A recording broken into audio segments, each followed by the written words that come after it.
The committee is meeting today to continue its study on foreign election interference. Before we begin, and this is the point I would like all members to hear very clearly, that all comments should be addressed through the chair. There should be one person speaking at a time. This is a meeting that we've been looking forward to, and I know it's really important to all of us, and therefore I will ask that we ask a question or make a comment and we provide time for an answer. And I will also let you know that the health of interpreters and the people who do their important work on Parliament Hill is paramount for me, because it's the way we advance a country with 2 official languages, and that's something I think most of us wholeheartedly believe in. So that is my signal to you once again that I would expect only one person is speaking at a time, and that we maintain a little bit of eye contact to know that we want the floor to pass. However we do, we're capable of doing this. The clerk and I will maintain a consolidated speaking list of members wishing to speak. And today we have with us Ms. Katie Telford, Chief of Staff to the Prime Minister. And as a person who observes the Sikh faith, a member of the Sikh community, I do want to wish everyone celebrating a happy Vaisakhi. This is a really big deal in our community, so I just want to express that to everyone who is here in person and watching. So thank you. Ms. Telford, you will now have time for an opening statement, and then we will proceed to questions and comments from committee members. Ms. Telford, welcome to Prague. Thank you, Madam Chair. I thought I'd start by explaining my role and how I receive intelligence. My job is to advise the Prime Minister and manage the Prime Minister's office.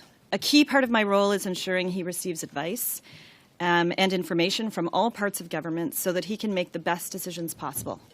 This includes briefings from the National Security and Intelligence Advisor, the NSIA, and other intelligence officials. I am usually with the Prime Minister for these briefings. Sometimes we receive these briefings in secure settings known as SCIFs. That stands for Sensitive Compartmented Information Facility. All of our phones and electronics get locked up by the elevator and don't enter the floor, let alone the room itself. Other times, the NSIA will request that I read a document that is brought to me by a CRO, a client relations officer.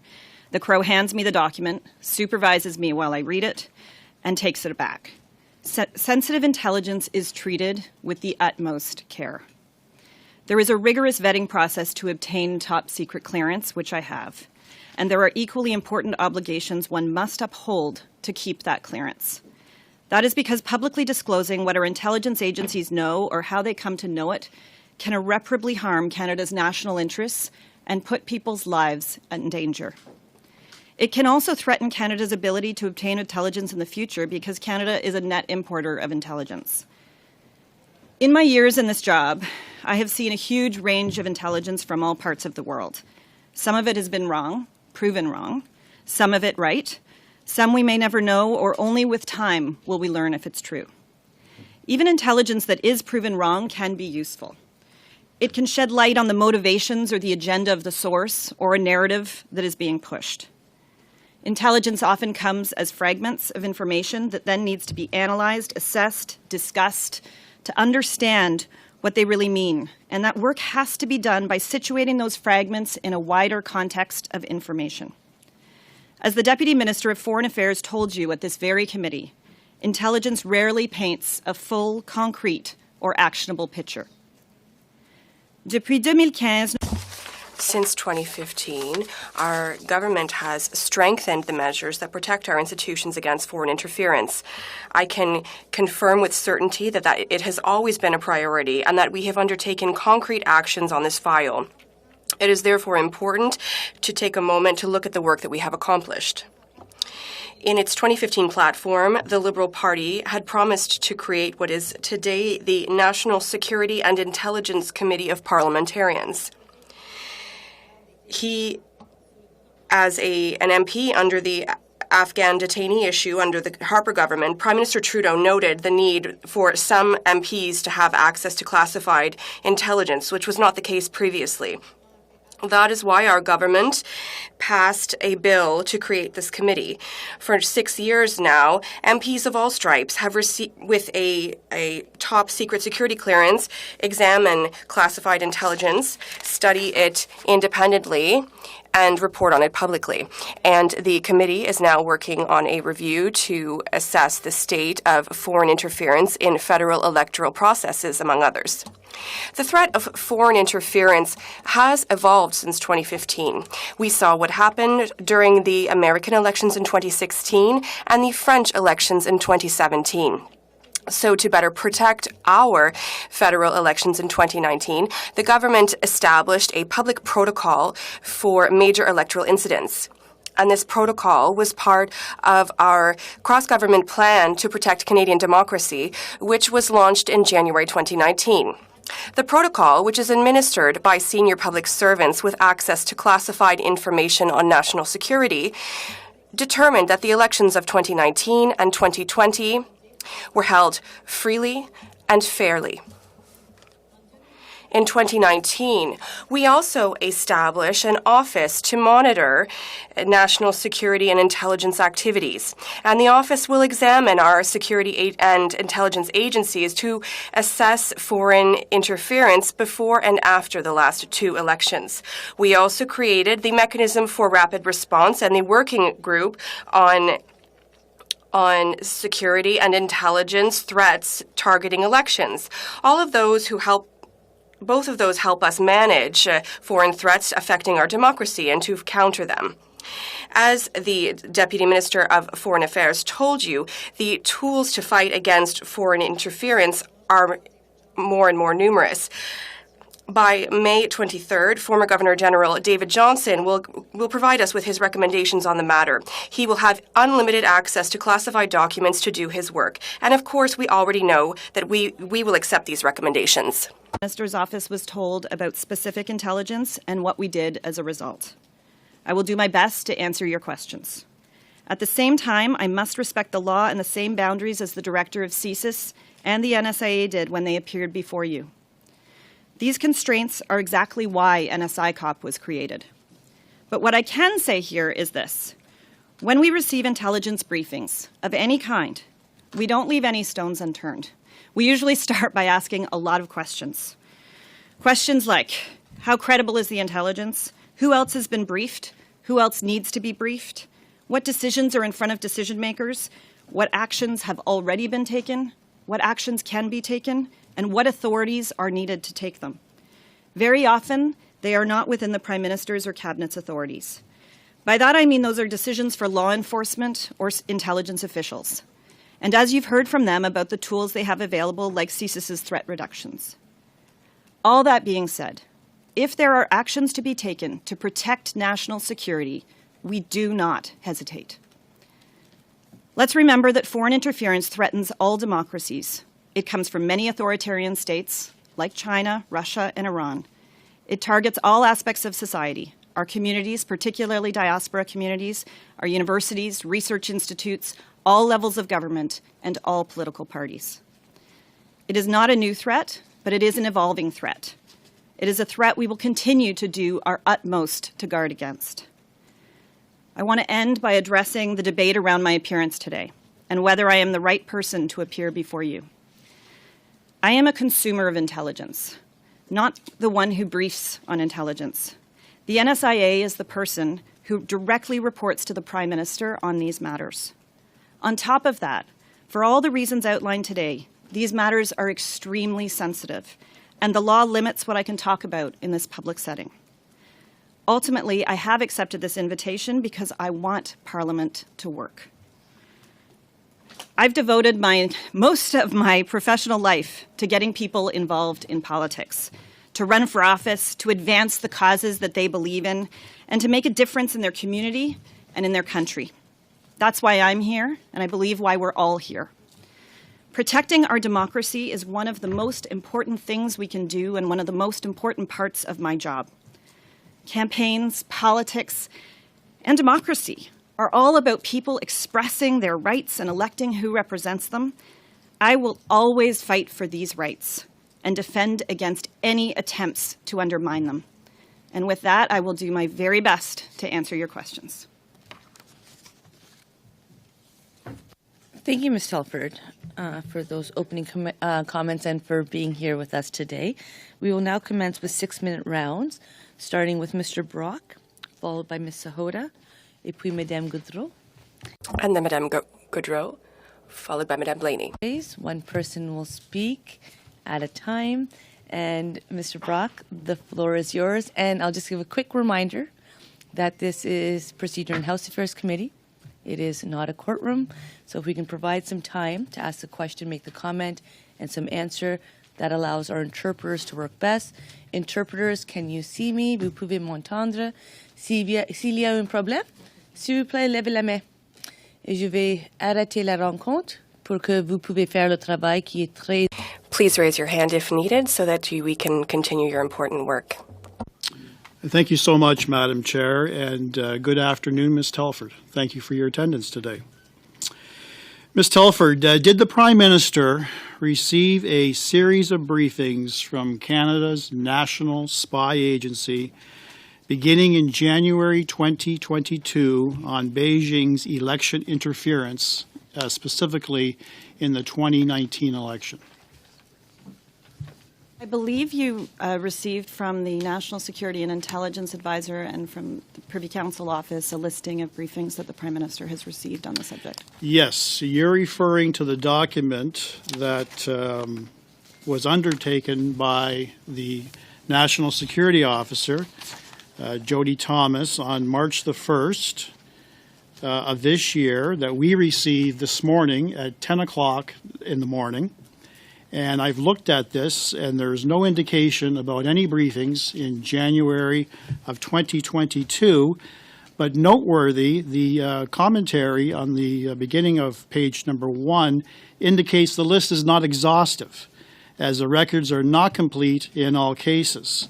And this only represents formal briefings as opposed to informal briefings. So I'll ask the question again. Did the Prime Minister receive a series of briefings beginning in January 2022 on Beijing's election interference in the 2019 election? Yes or no?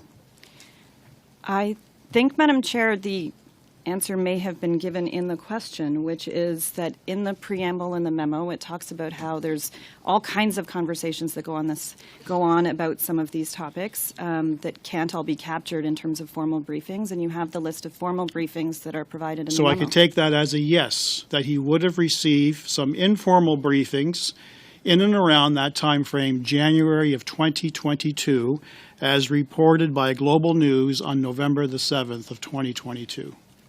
I can't speak specifically to what was discussed in briefings over the course of those months and whether it was related to what was in the reporting. Again, Ms. Telford, I'm not asking for specifics. I'm asking you to confirm that it's more than likely, in fact, it did happen, that he would have received briefings along those lines in January of 2022, notwithstanding that it's not repeated in this particular document that we got today. Did and more than likely, in my experience, are different things. I think it is quite possible that there were discussions throughout that time period around foreign interference. As I think the Prime Minister said yesterday, we have talked about these subjects a lot over many years because there's been a lot of activity and a lot of work that this government has done on this front. And the Prime Minister was briefed on China's Toronto consulate directing a large clandestine transfer of funds to at least 11 federal election candidates and numerous Beijing operatives who worked as their campaign staffers. That was the subject matter of those series of briefings in January of 2022. Are you confirming that? No, Madam Speaker, I can't, unfortunately, I can't provide information about what I have or have not been briefed on in an intelligence setting or in a public setting about intelligence. But what I can remind the members through you, Madam Chair, of is what the NSIA said when she was here, actually on March 1st at this very committee, and she said the connection that was being made between 11 candidates and funds that you're describing, that was inaccurate. If this was completely inaccurate, if this story of Global News on November the 7th was completely inaccurate, you would have said so, your Prime Minister would have said so, your members of Cabinet would have said so. So I'm asking you specifically, apart from the issue of clandestine transfers to 11 candidates, the other subject matter of those briefings, is that false? Is that inaccurate in any way? I'm sorry, you might have to clarify the question, Madam Chair. You've highlighted that there was an issue with respect to the Prime Minister never receiving any information respect to the transfer of monies to specific candidates. I'm talking about the broader description of evidence and intelligence that was shared with the Prime Minister in a series of briefings in January 2022, as reported by Global News. Is that inaccurate? So, Madam Speaker, I can't speak to the reporting that Global News spoke about. I can speak to my experience, which is that there have been a lot of conversations over many years. It's why all the different mechanisms that I outlined were put in place leading into the 2019 election and the 2021 election. There were further steps taken in between those two elections. Thank you. Did the Privy Council Office prepare a document entitled Special Report, date stamped January 2022? Yes or no? I can't speak to that Why? because I'm not sure what document you're referencing. If you can give me some more information, I probably still won't be able to confirm whether or not it's something I saw, but I'd be happy to try. It was reported in the Global News of March the 8th. It was reviewed by Sam Cooper, the reporter. It was date stamped and finalized, suggesting it was intended to be read by the Prime Minister and senior aides, including yourself. It was derived from 100 CSIS reports from investigations beginning in January 2019 and produced by the Intelligence Assessment Secretariat, a division of the PCO. It was a part of a series of briefings beginning in January 2022, again confirming the large clandestine transfer of funds earmarked for the federal election from the consulate in Toronto, which transferred that funds to an elected provincial government official via a staff member of a 2019 federal candidate. You are responsible ultimately for the PCO. The PCO is the arm of the Prime Minister. It's his own department. They report to you. You control the PMO. Are you suggesting that this special report, as prepared by the Intelligence Assessment Secretariat, did not occur? Okay, Ms. Telford, sorry, before I continue, I think as members of Parliament, we've all served in the House. And when you suggest you were referring to the chair in this role. Yes, I Mr. am. Prock, you are referring to me. No, I'm not referring to you. Through you, Madam Chair. I was hoping so. I Through did not you. hear those important through you two Yes, words. thank you. But I did appreciate for the most part the exchange. And I think it was nice that we were able to let pauses so the interpreters can do their work. But if we were going to be at a spot that we are perhaps putting words in other people's mouths, then I need us to go through the chair. Right. Madam Chair, will you allow the witness to answer the question? It will be coming out of possible later time, but yes, I would love to do that. Ms. Telford. So I should answer now? Okay. I just want to clarify because you, through the chair, the member was asserting a number of things about what I do, and I want to go back to what I said in my opening statement about my role. The Privy Council Office does not report to me. I manage the Prime Minister's office. I do, however, work very closely with the Privy Council Office, and there's some extraordinary public servants in there, including one who reports directly to the Prime Minister, the National Security and Intelligence Advisor. And I want to remind the room again, Madam Chair, of what she said, which was that the connection that was being made between the 11 candidates and essentially much of what you're saying there was inaccurate. Thank you, and I appreciate you keeping that brief because I do try to make sure that the time of the question answer are the same. And I will now proceed to Mrs. Sahota. Thank you, Madam Chair. First of all, thank you, Ms. Telford, for coming here today. I still hold the belief that staff should not be the ones that are held accountable, but I want to thank you for taking the time out to come today to make Parliament functional. important to see that you've done that at many times during your time here as Chief of Staff, and not many others have ever done that. So I think that goes to show that you are a leader. However, I think some of the things that have been implied, which you've clarified, the fact that a Chief of Staff controls PCO is untrue. And you've, in your opening remarks, made it quite clear that many times as the consumer of intelligence, you do your due diligence in terms of finding out what has been done, what can be done, and whether you even within the Office of the Prime Minister, anyone has authority to do so. And so I think that is really important. And maybe we can get to some of what Mr. Brock is trying to get at. And I think perhaps what we need is a better understanding of how you get briefed on intelligence, and specifically what type of intelligence is brought to your attention, by whom is that intelligence brought, and what happens exactly in specific circumstances when you receive that. So thank you, Madam Chair. Intelligence comes to us in many different forms from many different parts of the government, though it all ultimately funnels through the Privy Council office and the NSIA in terms of what comes directly to us.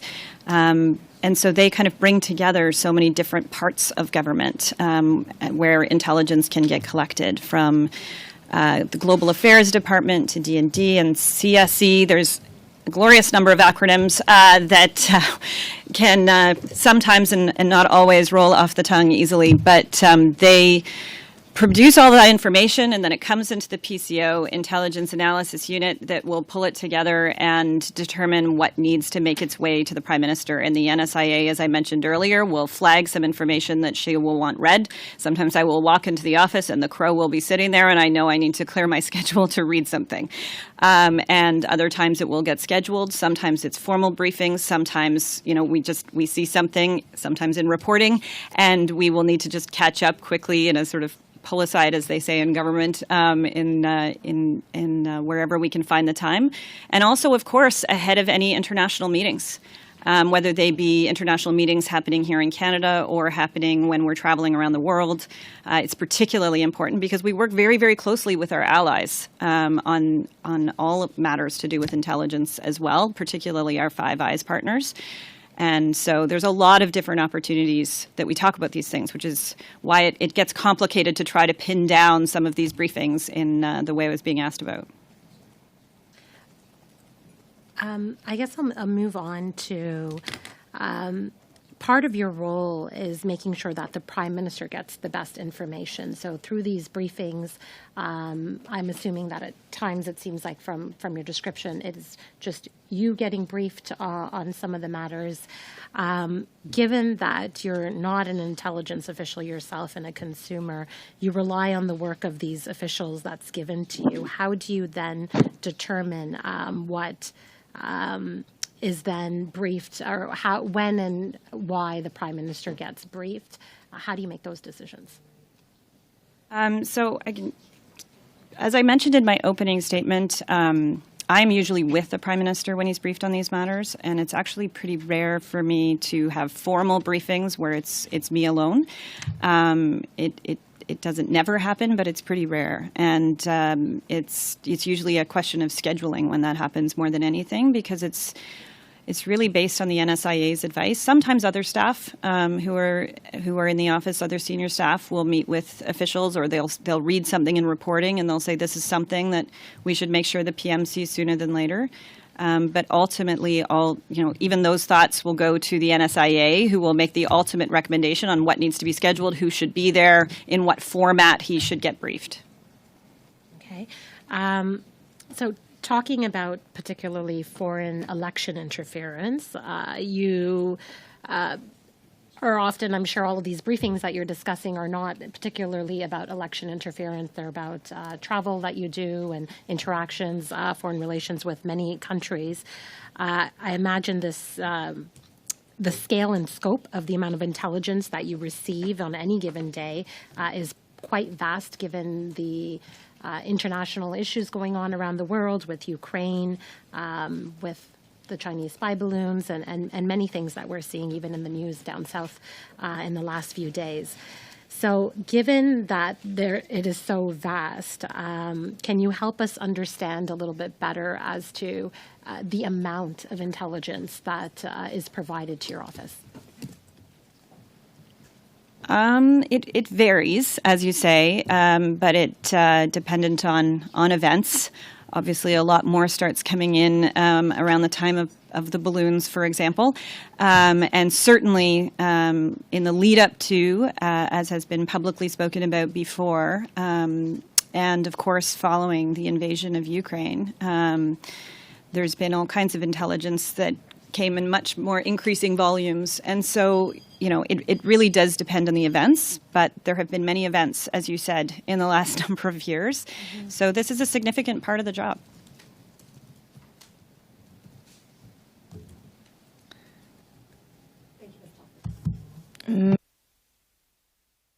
Maintenant, on continue avec...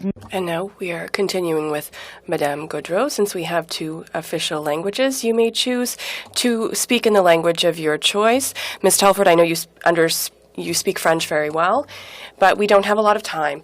So I just wanted to let you know you may choose the language of your choice. Madame Gaudreau, you have the floor. Thank you, Madam Chair. And thank you, Ms. Telford. Since I have little time, Madam Chair, my questions will be very short, and we already have at the outset a few pieces of information. What we're seeking to know is, what is the protocol, the internal protocol, which allows us to understand how information is transmitted? Can you give us a little bit more information about the protocol?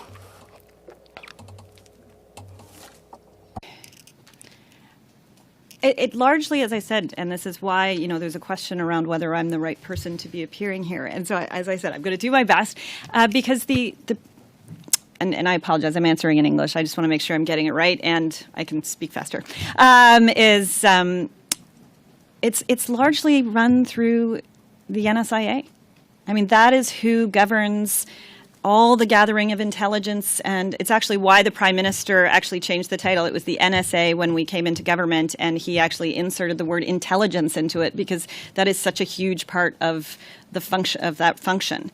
And so they will gather, working with all the public servants that work for her and working with other security agencies across government, all the information on whatever the given issues are in any given week. There's weekly briefs, there's daily briefs, there's informal briefs, there's formal briefings. It really depends on what's going on in the world.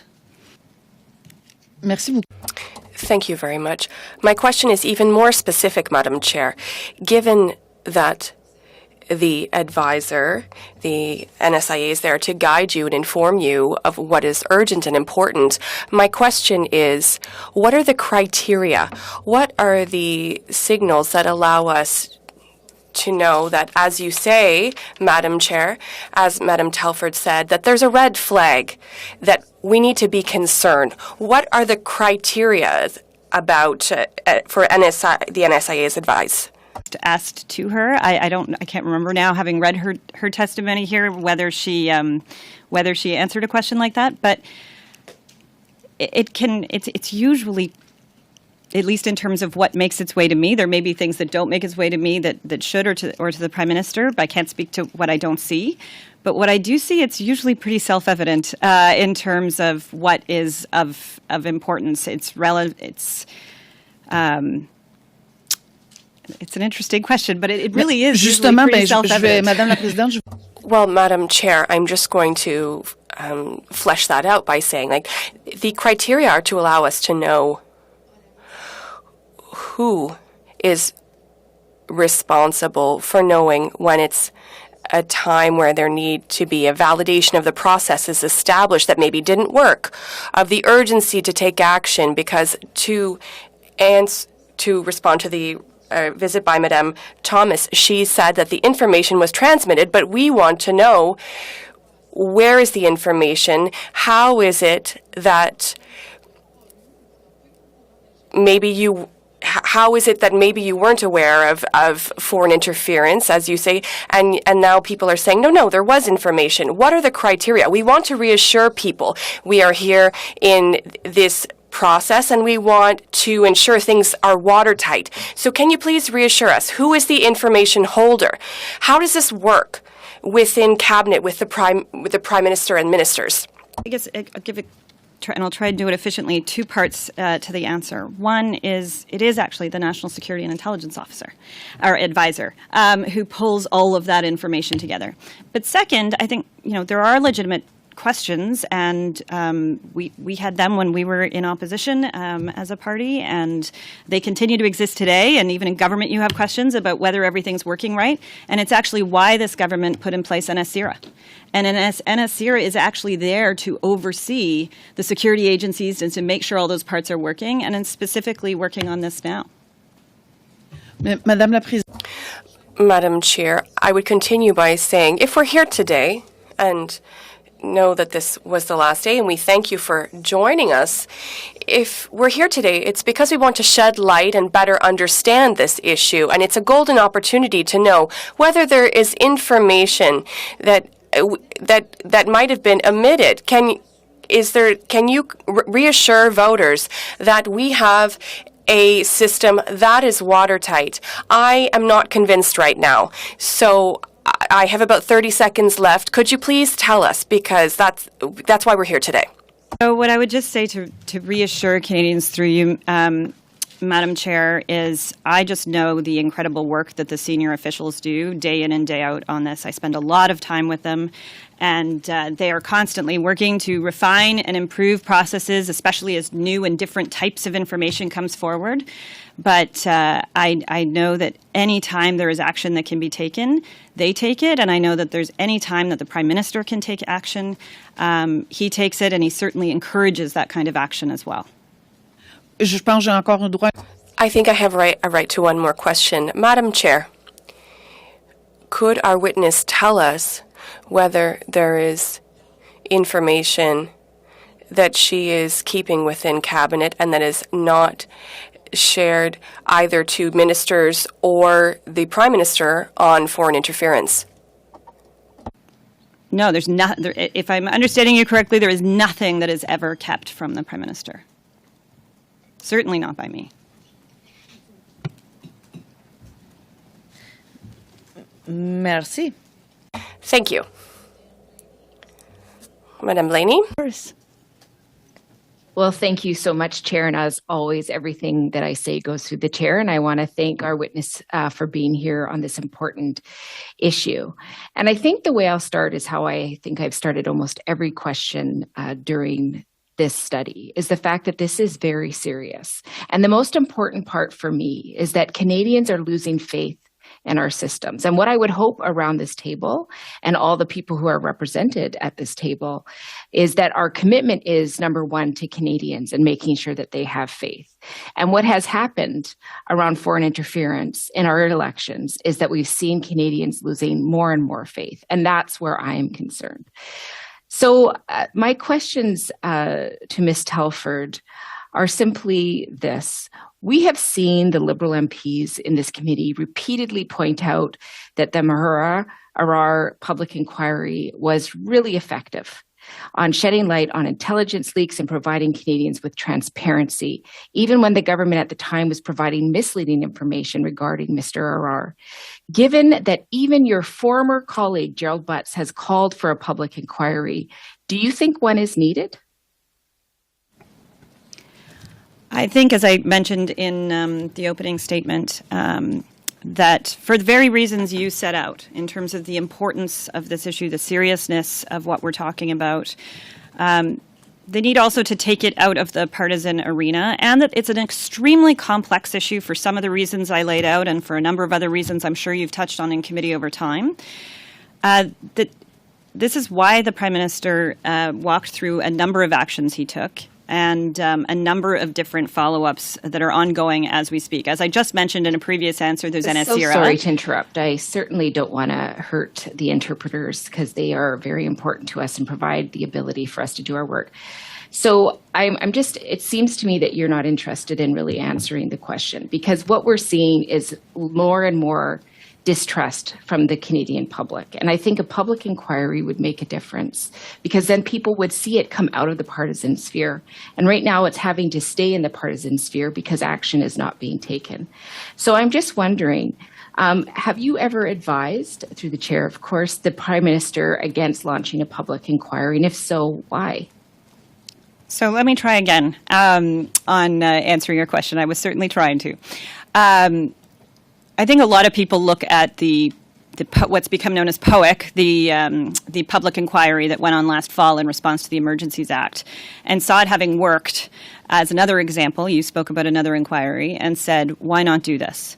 And there have been many discussions on this front, as you know, at this committee and in many other forums, including in our office and with the Prime Minister on this. And where we were able to come down as quickly as we could in our advice to him and in terms of the steps he then took was that we actually needed someone, and actually this is the same thing, interestingly, that the previous government did when they appointed former Governor General David Johnston to do a similar task, was to figure out what was needed. Where were the gaps between, as I was starting to mention to you, NSCRA and NSI COP? What were they not able to cover? What did the public still need beyond that to ensure that we are instilling the confidence in them that they deserve to have in our institutions? Because that's extraordinarily important to us. And ensuring that the right mandates are created, that the right kind of whether it's an inquiry or something else. And as I said in my opening statement, the Prime Minister committed to follow through on whatever the recommendations are that come out of the Special Rapporteur on this. It's not clear what the question should be. It's not clear what body is best to look at it given the sensitive nature of the information. POIC, yes, looked at some security information. This is almost entirely national security information. So figuring out how to do that is a task that he's actually going to be reporting back within a few weeks. And I hope we can wait for that so that we can then take those responsible next steps. Thank you so much, Ms. Telford. And through the chair, as always, could you just clarify, were you informed last year about the Chinese government funding at least 11 Liberal and Conservative candidates in the 2019 federal election? So, Madam Chair, I will repeat again what I've said a couple of times to members from the opposition, which is what the NSIA said when they were previously here at committee. I don't have information beyond being able to say this, and I thought this was pretty definitive, that the connection that was being made between these candidates and the funds was inaccurate. Okay, so I'm sorry to be upsetting you on these questions, but the Prime Minister said, let me be clear. I do not have any information, nor have I been briefed on any federal candidates receiving any money from China. So it feels like we got a clear answer, and I'm not getting that clear answer from you. So I'm just trying to understand this. It doesn't seem to make sense. And, you know, I am not one to bring in staff members lightly. I take the role of people who are in charge really seriously. However, every time we turn around, it feels like there's another article, there's another thing coming out, and this slippery slope of information coming in and out and not being clear is leading people to distrust. So can you be as clear as the Prime Minister seems to be? Because Canadians are not having faith in the Prime Minister or in these roles, and it worries me. So can you make sense of that? Madam Chair, it sounds like the member thinks that the Prime Minister was clear on this. I think the Prime Minister was clear on this. I agree with what the Prime Minister said. So I'm not really sure how to add to that, because it sounds like if I'm adding to that, I'm actually confusing matters. So I agree with what you're saying, or what's being said. That's my time. Thank you. Thank you, Mrs. Blaney. We will now enter to the second round of questions, and we will start with Mr. Cooper, followed by Ms. O'Connell, suivi par Madame Normandin, Followed by Madame Normandin and then Madame Blaney, Mr. Berthold, and Madame Romanado. Thank you very much, Madam Chair. Thank you, Ms. Telford, for appearing. Ms. Telford, through you, Madam Chair, Mr. Brock provided the context of the special report, date stamped January of 2022. So now that he has provided that context, Can you confirm that the Prime Minister received that document, and did he read it? So in terms of the specific document that you're referencing that was mentioned in reporting, sorry, Madam Chair, that and that the previous member was mentioning, I can't speak to whether or not we've been briefed on any specific documents or any specific subjects. But taking a step back from that and to the member's second part of his question, of course the Prime Minister reads any documents he does receive. Thank you, Madam Chair. Ms. Telford, when was the Prime Minister first briefed about Beijing's election interference in the 2019 election? When? So you've received from, Madam Speaker, the committee has received from the NSIA the list of formal briefings that was put together as best everybody could in terms of formal briefings on subjects to do with election foreign interference. Ms. Telford, respectfully, through you, Madam Chair, I'm not just asking about formal briefings. I'm asking, when did the Prime Minister become aware of Beijing's election interference in the 2019 election? Just the date, please. It's been 5 months. It's been repeatedly asked. You're the top official in the Prime Minister's office. Canadians deserve to know when he first learned about it. Could you please answer? Madam Speaker, I would just Madam Chair, I would take a step back and just say this has been an ongoing conversation over many months and years as to what prospects were of potential foreign interference. It's why these different organizations were in place. It's why there was a report that came out of the 2019 campaign or election. Again, Ms. Telford, I want to be clear that Canadians deserve a date, so maybe to provide some, to provide further clarity, the Intelligence Assessment Secretariat of the PCO prepared a daily foreign intelligence brief dated February 21st, 2020, in which that document has been produced to this committee, a heavily redacted version of that document. It speaks of, quote, subtle but effective interference networks in the context of Beijing and its interference in the 2019 election. It speaks of, quote, investigations into activities linked to the Canadian federal election in 2019 reveal an active foreign interference network. On what date did the Prime Minister receive this document? I could not tell you what date he did or didn't receive a document. Did the Prime Minister receive that document? I don't have that information in front of me in terms of that specific document you're holding. You don't have any information about that document. Now, it was a daily and foreign intelligence brief, through you, Madam Chair, it was a daily foreign intelligence brief. Ms. Thomas said that it would have been in the Prime Minister's daily reading material. Would she be wrong? It may have been. I am not suggesting she's wrong. It's that I can't speak to where he was that day. Sometimes briefs come in a whole bunch of different formats because those kinds of pieces of information are not just floating around. So I don't know whether he got a verbal brief that day, whether he got a weekly wrap-up that week, or whether this was a daily one that he had on his desk. This document has been widely reported. It's one of the very few documents that have been produced to this committee, and it's highly relevant to the question of what the Prime Minister knew and when he knew about Beijing's election interference. And your inability or refusal to answer whether the Prime Minister had, in fact, read this document, was briefed about it, is troubling. It doesn't inspire confidence. In fact, it invites suspicion. And perhaps your unwillingness to confirm that is because, as Global News has reported, that document spoke of, quote, foreign interference networks in the Greater Toronto Area that implicate at least 11 candidates in the 2019 election, that Beijing's Toronto consulate was involved, and that it involved the clandestine transfer of funds. So, in other words, the Prime Minister seemingly knew as early as February of 2020 about candidates. Why has he misled Canadians for the past 5 months? So a couple of things, Madam Chair, is one, everything the Prime Minister receives, he spends a lot of time with, and he most definitely reads. So I can confirm that if they are documents that he received, he absolutely read them.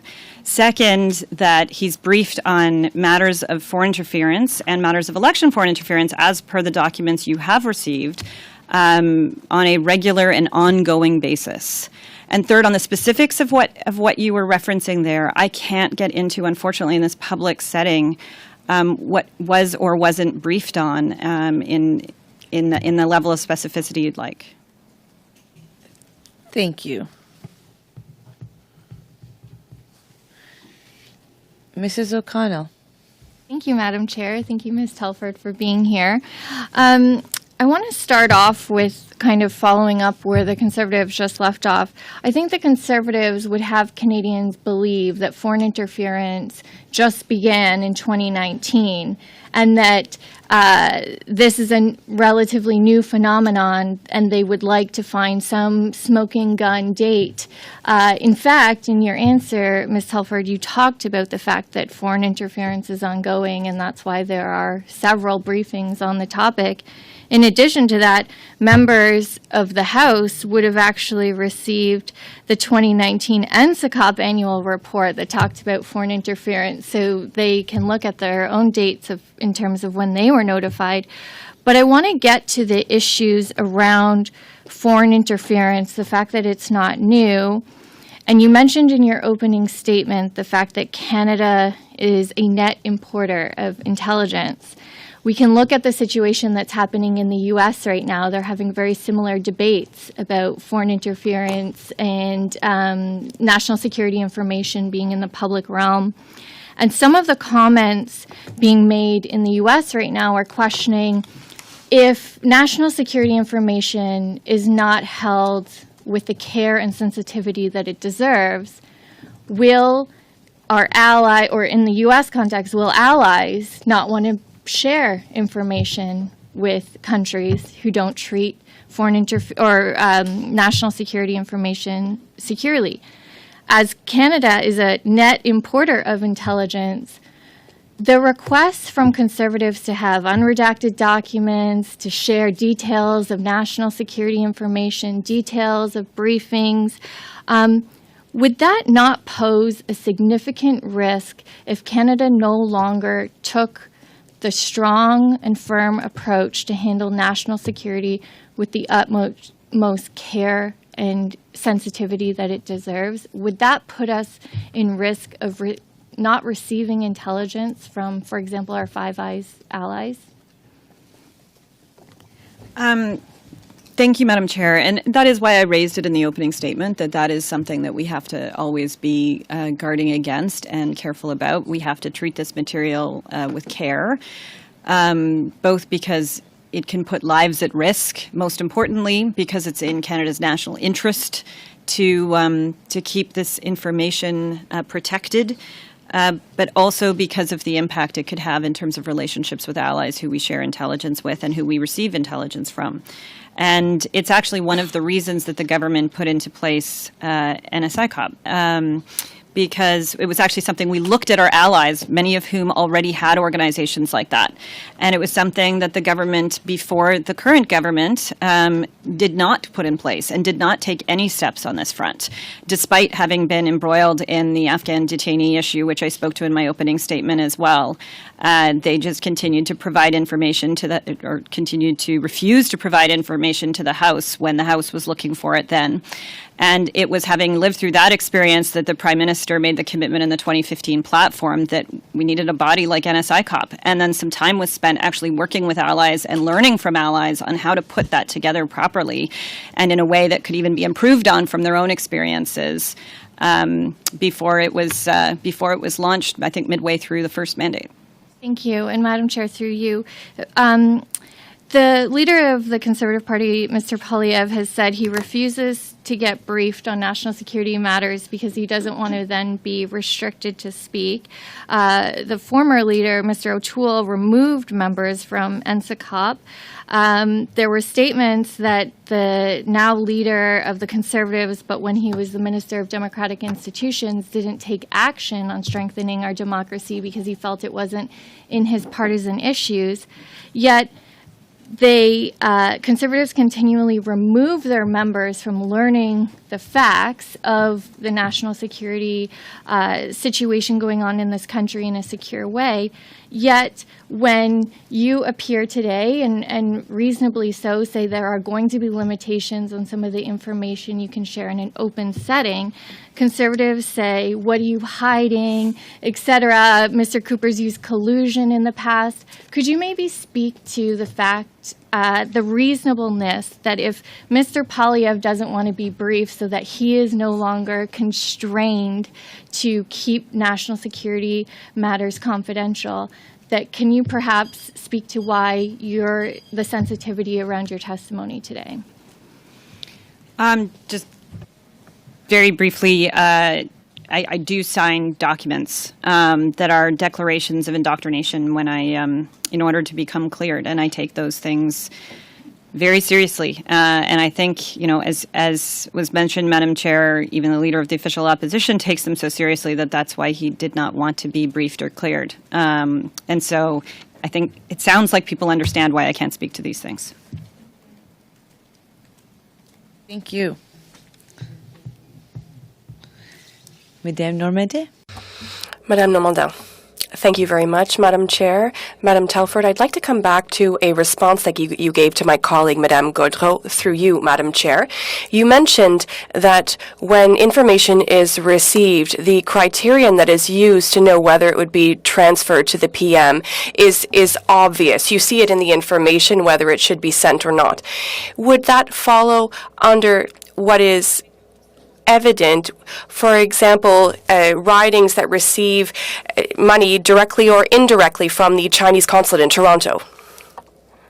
So I will go back again, either to, as one of the other members of the opposition said, the Prime Minister's words or the NSIA words to this, in the NSIA's case, it was to this committee, or the Prime Minister's words in the House or publicly.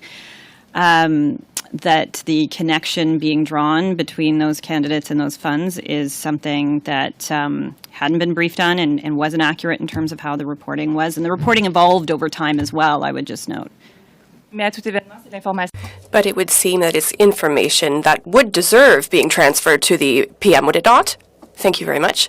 You mentioned also earlier always being present or nearly present when the Prime Minister receives information. In this case, were you present when this information was transmitted, whether it was by document or by informal meeting, because you said it was not a formal from February 2020. Do you recall being present with the Prime Minister when the information was transmitted? So, Madam Chair, if we're talking about the information that I just talked about being inaccurate, then there wasn't such a meeting to be present at. But as I said in my opening statement, I am usually there when he's being briefed. There are times I'm not. When he's traveling and I'm not on that trip and he's getting briefed directly, then I'm not getting briefed at the same time, and those would be some of the rare occasions where I would be getting briefed separately. But in terms of the specific that you're referencing, it doesn't, there's nothing more I think I can say on that. Okay. But nevertheless, when you receive information and when you consider that it is inaccurate, the information is still received. Do you recall receiving the information and then deemed it incorrect afterwards? No, I think some of that is we learned through reporting. As I think both have said, and yes, then there were conversations to try to figure out what some of these things were, and you can see that in some of the timeline here too. Merci. Thank you.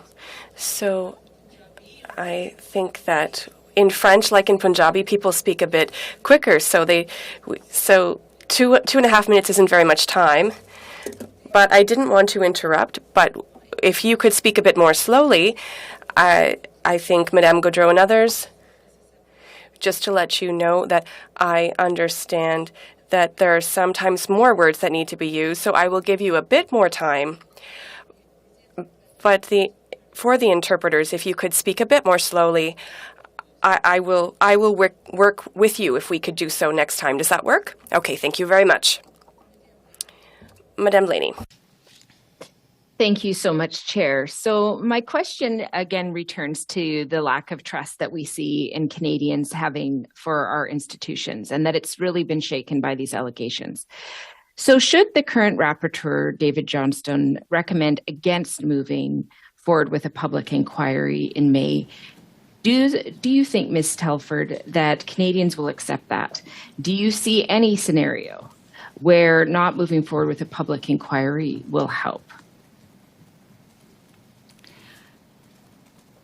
I think I don't want to presume on what the special rapporteur is going to recommend, the government and the Prime Minister has committed to following through on the recommendations and to when they come forward, and it's not very long from now.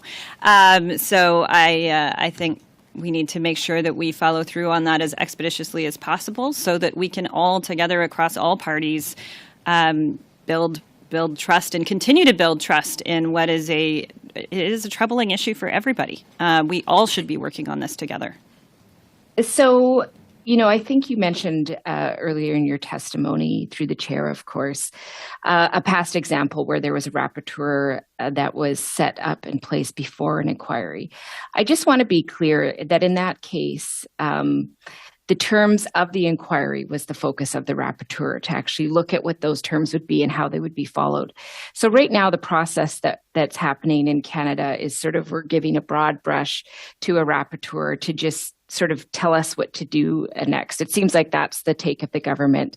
Instead of saying what is going to be transparent and clear for Canadians. We know that there's been a lot of things said.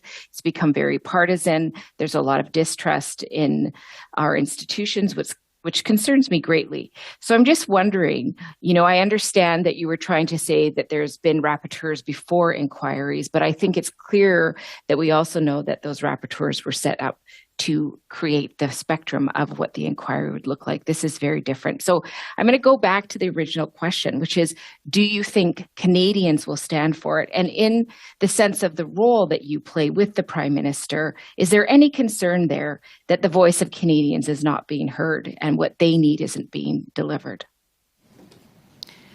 So, Madam Chair, first off, I agree with the concern. And I think we should be all working to figure out paths forward that can be constructive and ones that can be communicating as clearly to Canadians as possible, that their institutions are strong and that they can have faith in their electoral systems. And that, yes, there is this threat that we have been talking about for years, but that obviously has received some more attention of late. And being able to explain clearly and concisely what that is and how the systems work to combat it, I think is extremely important. I'm not sure my understanding of the history of the previous rapporteur is the same as yours, but maybe we'll figure that out later. I think, but answering your final point, I think it's extremely important that we all figure out the answer to that. So I actually don't know that we're disagreeing that much, other than I don't want to presume where the special rapporteur goes, whether it's to set an inquiry or come up with some other way of assuring Canadians that all the bases are being covered here. Thank you. Mr. Berthold, Mr. Berthold, you have 5 minutes. Thank you, Madam Chair. Thank you, Ms. Telford. Ms. Telford, I read an article from February 17th, which talked about a Chinese strategy to influence the 2021 Canadian election. These are information that Canadians have seen published. The Globe and Mail saw the documents from CSIS. Did the Prime Minister also see these documents?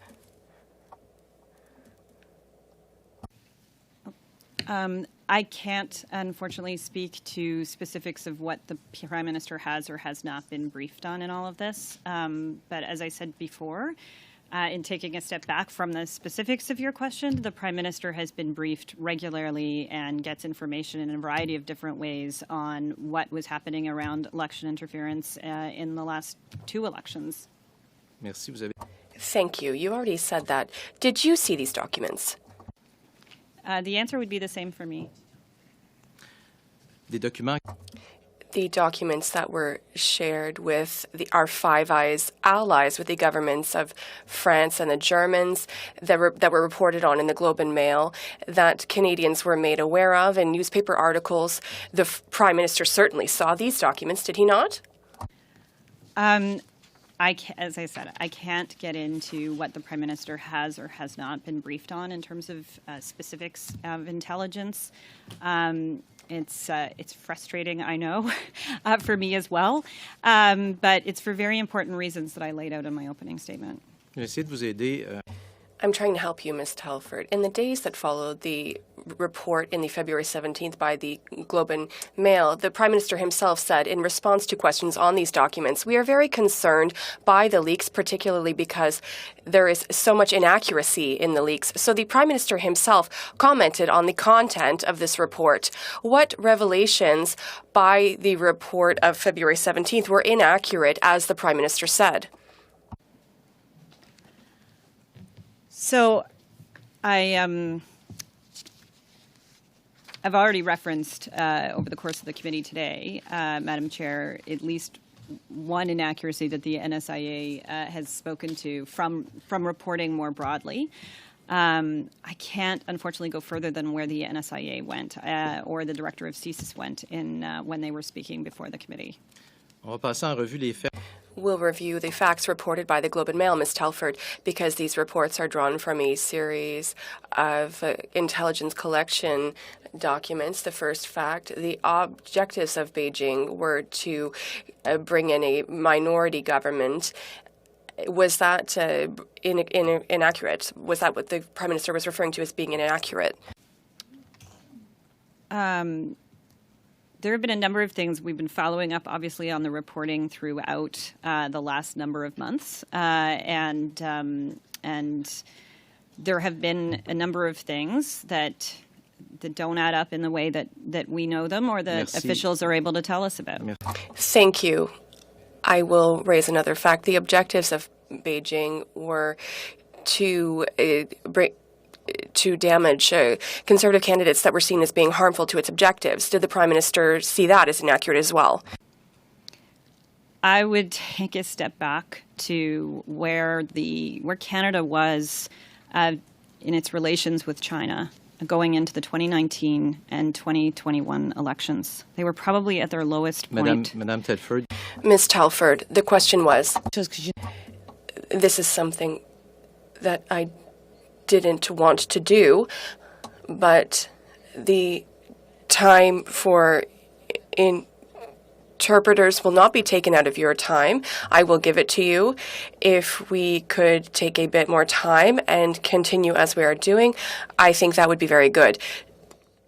So I understand very well that you have questions, and I have both official languages. My first language is Punjabi. It takes a bit longer to say things in that language, so I know you don't speak it, but you speak French. So I will give you time. If you could not interrupt, that would be better. Is that okay? Okay. So, Madame Telford, Beijing's tactics were given cash donations to those. Was that deemed inaccurate by the Prime Minister? Well, as it relates to the stories around the 11 candidates, I think you've already heard me repeatedly, Madam Chair, talk about how both the NSIA and the Prime Minister have spoken to that and to where they saw a gap and an inaccuracy in the reporting. Beijing was asking companies to hire international students and to have them hired on summer election campaigns. Was that deemed to be inaccurate by the Prime Minister? I can't get into going further than they did. I can't, in terms of the NSIA, the director of CSIS, the many other experts that have come before you on these issues. Two last questions, Madam Chair. Some political campaigns were seeing a difference between the donation and the amount reimbursed. Is that deemed inaccurate by the Prime Minister?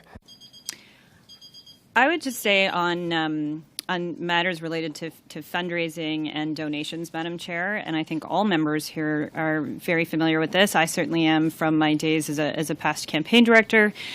There are very robust election finance laws in this country, and actually they were made even more robust and transparent under this government. And if there were concerns there are methods to investigate any fundraising anomalies that are seen or alleged to have happened. Merci. Thank you. Thank you very much, Madam Chair. Madam Telford, the Prime Minister is very quick to reveal when information is false. And there is another thing that I would like to talk about in the article. The diplomats from the Beijing consulates, including former heads of consulates, made statements that were false. Did he deem this inaccurate when there was so much inaccuracy in these articles that he commented on the report, the CSIS report himself, and you refused to make any comments on them yourself? Madam Chair, I appreciate that we are now quick to respond to things when I thought we had been told many times we have not been quick to respond to things in the past. And part of the reason we haven't always been able to be as quick as, boy, we wish we all could be in responding to questions on this is because this information and the subject matter is just so very important, that it's so important, as I said in the opening statement, that when you're getting fragments of information, not only to figure out what those fragments are and where they situate, but to put them into a broader context.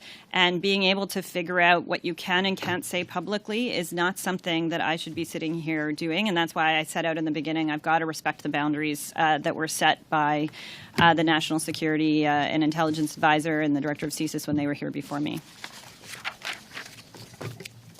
Merci, Madame. Thank you, Madam Telford. Ms. Romanado. Thank you very much, Madam Chair, and through you I'd like to thank Ms. Telford for being with us today.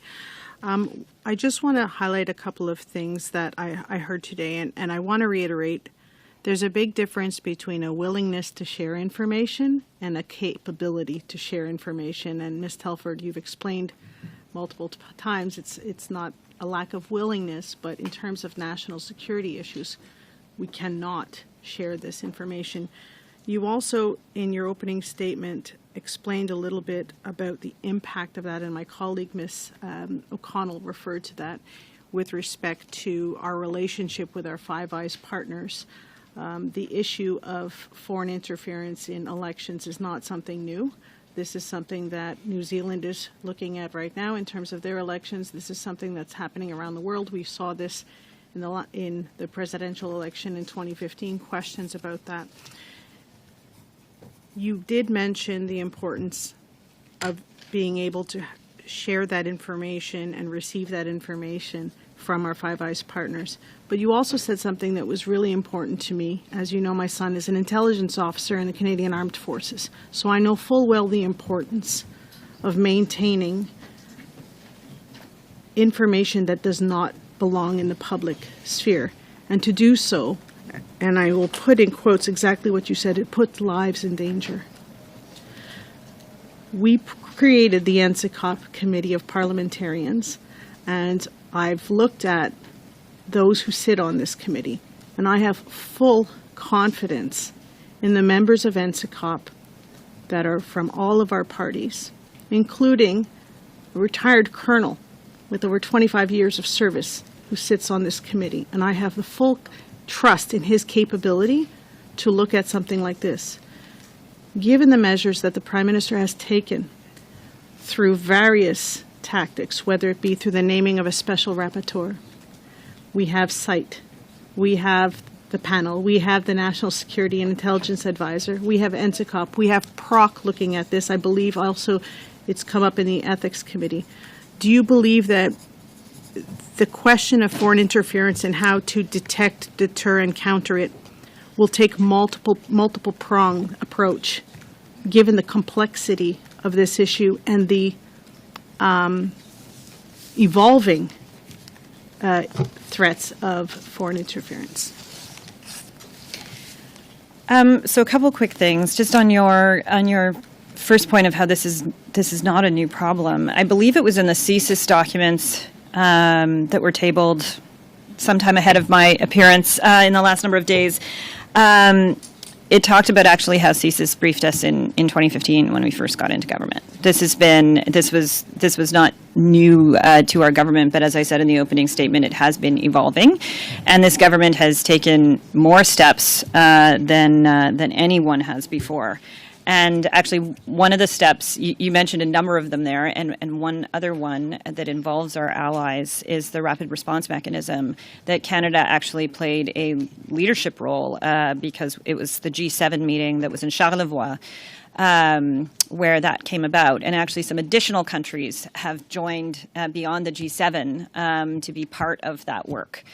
So Canada's actually been leading on this in the world, and to your point of the multi-pronged nature of this, it's why in 2019, I mentioned this in my opening as well, there was a kind of pan-governmental, whole-of-government plan to protect democracy that was introduced because it has to take into account misinformation and disinformation as well. And so the Department of Heritage is involved, and there's, many different departments and agencies throughout government have to be thinking about these things and are and have been for a number of years now, though there's obviously still more work to do. Thank you so much. And I brought this up in a previous PROC meeting. Would you say that perhaps one of the recommendations that PROC can make coming out of this study would be to make sure that members of Parliament are adequately briefed on how to recognize and mitigate and prevent foreign interference? Would you recommend that this committee suggest that members of Parliament and perhaps even their staff be briefed on what to look for, not only in election period, but in terms of our day-to-day actions?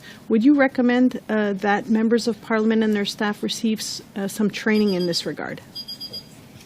Ms. Telford, before you answer, and I will provide you time to answer, I just want members to know in the room that you are recognizing that the camera might not be switching from the person who is speaking at all times. I know, Ms. Romano, you did not notice that the camera was not on you in the room. We understand that for public broadcasting on Parleview that it is switching. So that issue for the purposes of this room, we will get sorted out, but for the public, Mrs. Romano, not only did they hear you, they saw you, and that is something that's very important to us here. Mrs. Telford? Just two quick thoughts on that. One is certainly there is training for, and I received it when I first came into government, one of the more eye-opening briefings you can get. And then but in terms of members of Parliament and whether more should happen on that front, I believe there were recommendations about that. I'm now not recalling whether it was which of the reports, but I think coming out of NSI COP actually, and that is also has subsequently been followed up by Minister LeBlanc and Clerk Charette in the report that they just produced, showing all the different actions where they went through all the different reports that have been put out in the last not that many years, and identified sort of what all of the different kind of next steps still are to be taken and by whom and by when, and I believe that is in there. Thank you. Continuing on with our third round, we will be starting with Mr. Barrett, suivi par Monsieur Fergus, Followed by Mr. Fergus and Madame Normandin, and then Ms. Blaney. Madame Thomas, et puis Monsieur Turnbull. And then Mr. Turnbull. Thank you, Madam Chair. Thank you, Ms. Telford, for being here today. In the document received from the Privy Council Office, the Prime Minister's Department, that was requested on March the 2nd, it was received by this committee this morning. It states that on September 28th, that cleared Liberal Party of Canada representatives were given a security briefing. Who were the senior Liberal Party officials who were part of that briefing? I was not. And I believe you have invited to this committee the national campaign directors of the 2019 and 2021 campaigns, so they can speak to that in more detail. Do you know who the cleared representatives were for the Liberal Party? I do know that Azam Ismail, who you have invited to the committee, was one of those cleared representatives. Okay. Was Zita Astravaz one of those cleared individuals? I don't believe so. Okay. I can't say that with absolute certainty, but I don't believe so. To your knowledge, has it been brought to your attention since that time that the then candidate for Don Valley North was made aware of any of the contents of any of the briefings given to cleared officials with the Liberal Party? Sorry, I'm not sure I'm following. Was he? What, did the candidate for Don Valley North, to your knowledge, was he given a readout or made aware of the contents of the briefing that was given to the cleared officials with the Liberal Party? So, Madam Chair, not to my knowledge, but I was not involved in that at all during the campaigns. I was on a full-time leave for both campaigns on the road with the Prime Minister for the whole campaign, so these were things managed by headquarters. Okay. The 25 ridings in the GTA, who would have been responsible for them, to the best of your knowledge, during the campaign on behalf of the party? I'm not sure I'm understanding again, Madam Chair. Do you mean in terms of who was kind of the campaign coordinator for the GTA? Yeah, regional organizer. I'm not even sure. I'm not the best person to speak to that. I really, if you wanted to ask me about 2015, I could help you out. But you're going to need to talk to the 2019 or 2021 campaign directors. I'm not even sure how it was carved up within the GTA. Okay, so that's not something that you would have known in your capacity on that campaign? No, I'm sure I know the person, but I'm not sure which person it was or if it was even done in the way that you're describing. Okay, and your role on the campaign was? I was on the bus, as they say, or on the plane throughout the entirety of the campaign in 2019 and 21. Would you have access to those names now if you asked? Yes, I'm sure I could follow up. Yes. Would you undertake to provide those names, the name of the individuals responsible for the GTA during the 2019 election campaign? Could you provide those to the committee? So, Madam Chair, I can follow up on government side, though I would encourage the parliamentary committee, since you have the national campaign directors from those campaigns coming, that it's probably more appropriate to be coming from the party side. Yep, but just to be clear, you're going to. But I'll undertake. I will take it back and see what I can do. So there were media reports that there was an urgent briefing given to the cleared Liberal Party officials, and it would be helpful to know, again, in that same context. We will ask the Liberal Party officials when they come what their list of cleared officials were. If you could make the same inquiry and provide that information to us. And you've indicated to the affirmative? Yes. Okay, thank you very much. That would be incredibly helpful. Because this speaks to, of course, the concern that information was made available to these officials who would then, it would be reasonably expected that they provided it to the Prime Minister, which is what you said. If you receive the information, you share that information with the Prime Minister. Yes, and, Madam Chair, I have every confidence that they would talk to the Prime Minister about anything they found out. Did you recommend to the Prime Minister against removing the candidate from Don Valley North as a candidate for election? Madam Chair, the member that's being discussed stepped outside of caucus quite recently, so I'm not sure what is being referred to. The question is exactly as stated. It's if you recommended when the candidate for Don Valley North was a candidate for election, if you recommended against his removal from the slate of candidates running for the Liberal Party. What I can say is I was never involved in a conversation on the subject. Okay. Conversations did occur. No, I'm saying I was not privy to a conversation. I don't have an answer for you on this because there was no conversation that I was part of on this subject. Excellent. Thank you. Thank you, Mr. Barrett. I will just like to confirm that as part of the witnesses who we have asked to appear, campaign managers have been invited to a future meeting, and we do anticipate that meeting taking place in the month of April.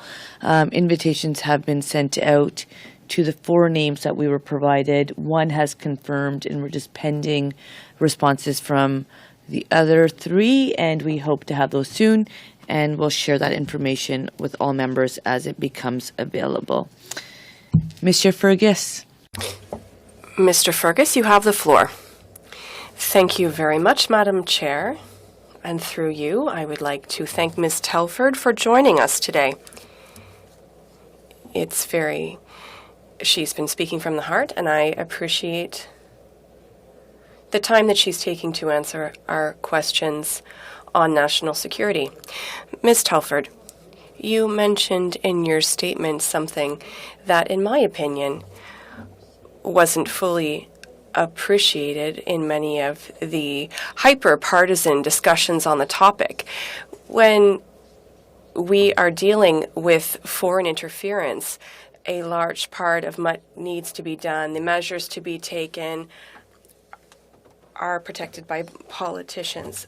It would be completely inappropriate for politicians to be informed. For example, CSIS transmits information to the RCMP or the Federal Election Commissioner so that they can launch inquiries.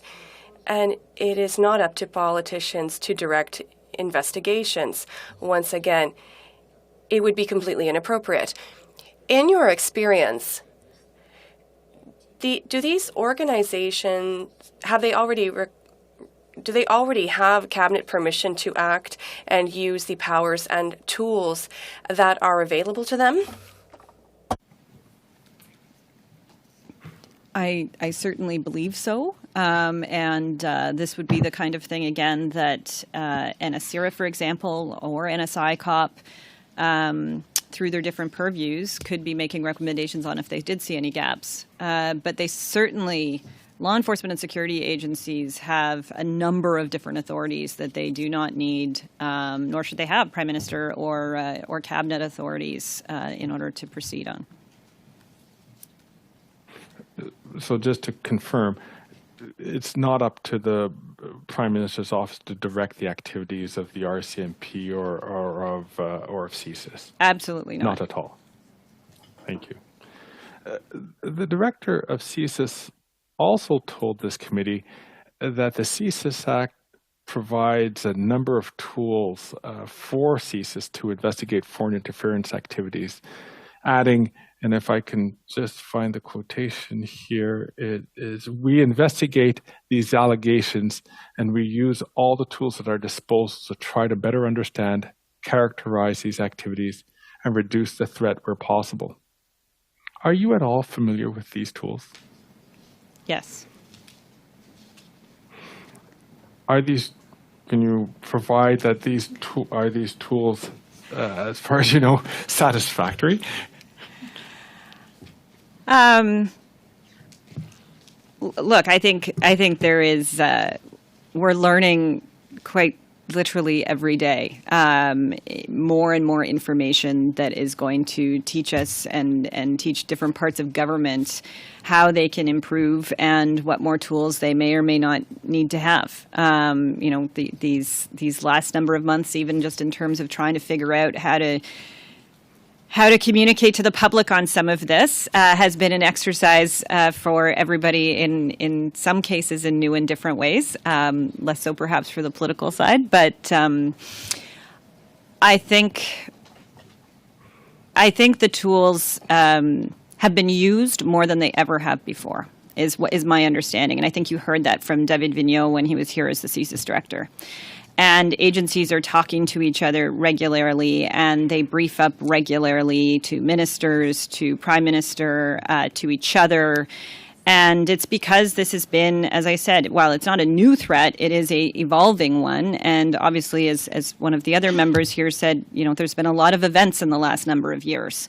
So whether it was, misinformation and disinformation being spread during COVID, which was talked about in one of the, I think it was the NSI COP reports, whether it's talking about election foreign interference attempts, whether it's looking at businesses, as I mentioned in my opening statement, and the minister from innovation was looking at, actually he made changes earlier on within the last number of years on that front. I think the government has to continue to keep evolving and adapting as we learn about these threats. I appreciate that. If I can sneak in one last question. The Foreign Affairs Deputy Minister, David Morrison, told this committee that the cabinet directive on the protocol states very clearly that whenever national security agencies become aware of an interference, they must consider all options to effectively address the interference. So the panel is in place to ensure that there is communication with the public if there's an incident that threatens the integrity of our elections. But before that, the protocol ensures in the first instance that there's consideration of what could be done to actually address the threat. I think that's quite important. So, Mr. Fergus, the question was coming. If you can ask the question so I can give it a little bit of time to answer, but the beep, beep, beep's gone on. Oh, I'm sorry. Yes. Do you have anything to add, or can you provide any color on what the government was thinking when the protocol was first introduced back in 2019? So I think, it was a new thing going into 2019, and there was a review done of it. The review was made public. It was also studied by NSI COP, and NSI COP determined that the Site Task Force and protocol had fulfilled its mandate. But there were some lessons learned that came out of those reviews, and they were followed up on heading into the 2021 campaign. And now there are some further lessons learned that we've all seen in terms of the review coming out of the 2021 protocol and panel experience. One of those areas actually is in communications and figuring out how we, going to an earlier member's comments around instilling trust in Canadians and ensuring we're always building trust with Canadians and institutions. That's one of the areas that it talks about needing to be worked on. And I think, a great area a great area for parliamentarians to really give some advice on as well. Thanks, Ms. Telford. Thank you, Madam Chair. Thank you. Madame Normandin. Madame Normandin, you have the floor. Thank you very much. Madame Telford, you mentioned earlier that there was no information is hidden from the Prime Minister. Is that correct? We had testimony 2 weeks ago at the Ethics Committee that for about 40 years, CSIS tried a number of times to sound the alarm about foreign interference to several governments. If CSIS is sounding the alarm about information that is important, do I understand that systematically a meeting would be organized with the PMO so that the information is transmitted? Yes, and it could even be, if there's an alarm being sounded, the meeting could happen with the Prime Minister extremely quickly as well. Sometimes these things happen same day. And it's, one of the frustrations actually with some of the commentary on all of this has been this this feeling that there aren't channels to do that. And I know that if it had ever been brought to my attention, if it had ever been brought to the Prime Minister's attention that there was something that was being missed, we would have acted on it. I would have ensured he knew about it, and I know he would have acted on it. That hasn't been the experience. Anything that has come forward, as I said earlier, he has acted on. Merci. Thank you. From that moment when we were reassured that CSIS was sounding the alarm that the information makes it to the Prime Minister, who deems whether the information is correct or incorrect? Is it CSIS? Is it Madame Thomas? Is it you in partnership with the PM? Is it the PM alone who judges the quality of the information? Who is it? In my opening statement, when we'll go off into a skiff, it's usually a group of people. Usually, always, as the NSIA wrote in her memo she's almost always there. And sometimes there will be other senior officials as she deems appropriate, dependent on what we're talking about. The Prime Minister, of course. I am usually there, as I said in the outset, and then sometimes there will be some other senior staff there as well. And it's really important that we take the intelligence and we talk it through. And if we need other experts to come in and be able to answer other questions, then that will get scheduled immediately. And then who makes the decision to do in-depth research or not on certain topics? I mean, largely I would defer to the experts, though through our peppering them with questions, which we do a lot of, as I said earlier, that can sometimes lead to even more needing to happen. And if you would allow me, when you refer to the experts, who are you referring to? Consider the heads of our security agencies and then the experts that they will sometimes bring with them. An expert from a particular, who specializes in a particular region in the world, for example, or who specializes in a certain form of intelligence collection or that kind of thing. Those would be experts in my view. Okay, merci. Okay, thank you.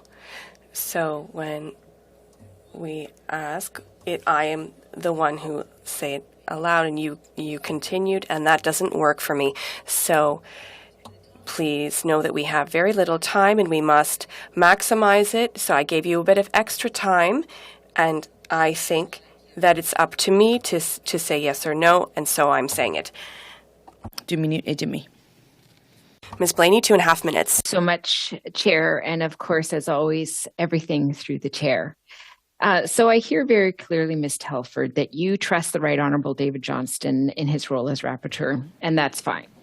What I am saying is that I trust Canadians. I trust their need to have trust in our electoral institutions, to be able to have these serious allegations addressed in a way that honours a national security and the need of Canadians to understand what has happened. How is Canada protecting itself?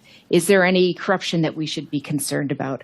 And how can Canadians have faith in the election process in the future? In my opinion, that can only be done through a public inquiry. So I guess what I am trying to understand is what is the resistance from both the Prime Minister, the PMO, what is the resistance to giving Canadians a process that they can quantify, that they can see, that takes it out of the political sphere? You and I do definitely agree on that issue. You know, I find it frustrating to hear from some of the Conservative members that if you don't say this, then it means big problem over here. But I also don't like the sense that I think Canadians are having that these big concerns are being minimized. Look at all the things we've created. Don't worry, there's no problem to see here. I don't believe that Canadians agree with that. So it feels like we're having this tug of war, and what we're forgetting in that tug of war is the accountability that Canadians require to have faith in our institutions. So I ask again, what is the resistance? Why can we not move forward in this way so that Canadians have assurance that their institutions are working, responding to the changing reality that we're in, and that we can have faith in those systems? Madam Chair, I would just like to start by saying it was suggested, perhaps, that the member trusts Canadians and that's somehow different than my own point of view on things. And I just want to say it is exactly because I trust Canadians that I do what I do, and that I believe in elections so much, and that I believe in the protection of our elections. And it's also why the government has taken the many, many steps that I've already outlined and many more that I didn't have time to get to over the course of our time in government. And it's not so much resistance as it is actually making sure we are setting up the right things, that the right environment is being chosen to be able to dig into the matters that you're talking about so that those exact questions you're talking about can get proper answers. Thank you.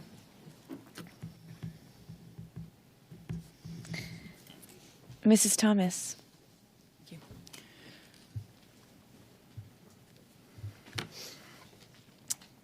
Ms. Telford, on February 13th, the Globe and Mail reported that in 2019, a CSIS briefing to the Prime Minister's office and the Prime Minister's Chief of Staff, who of course is you, warned about the connection that the former Liberal MPP from Markham Unionville had to the Beijing consular. The nation's spy agency, CSIS, told the Prime Minister's office and you that the MPP should be, quote, on your radar, and that, quote, someone should reach out to Mary Ng to be extra careful, end quote. As he was her campaign co-chair, of course, in 2017 and was lined up to do the same job in 2019, did the Prime Minister's office advise the current Minister of Trade to distance herself from the former Liberal MPP from Markham Unionville? So a couple of things on that. I believe the minister has already spoken to the fact that the individual you're talking about was not a co-chair of her campaigns.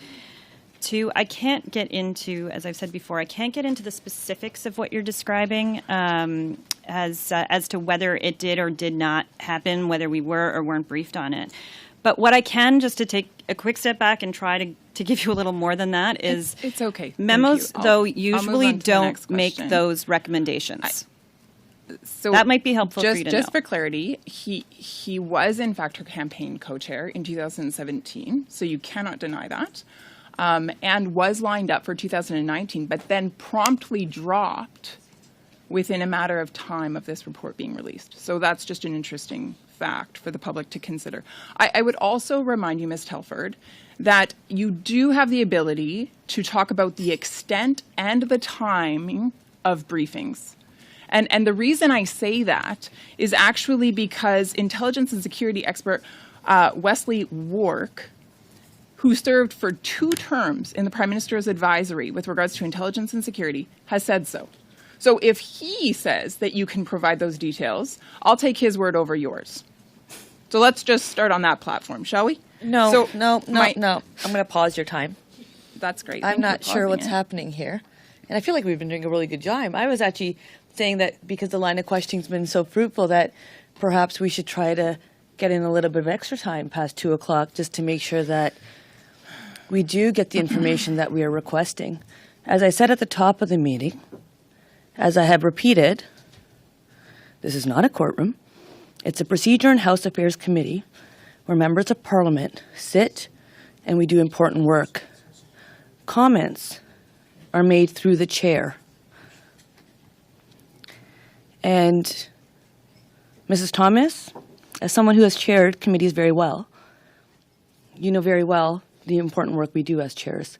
So I will ask you that comments be made through the chair. The floor is back yours.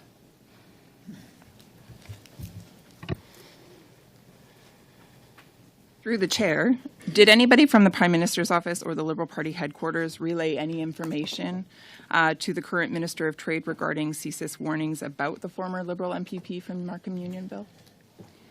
So, Madam Chair, I would encourage the members, if they have questions on the Minister Ng and her local campaigns, to raise them with her. I do believe she's on the public record, though, already on these questions.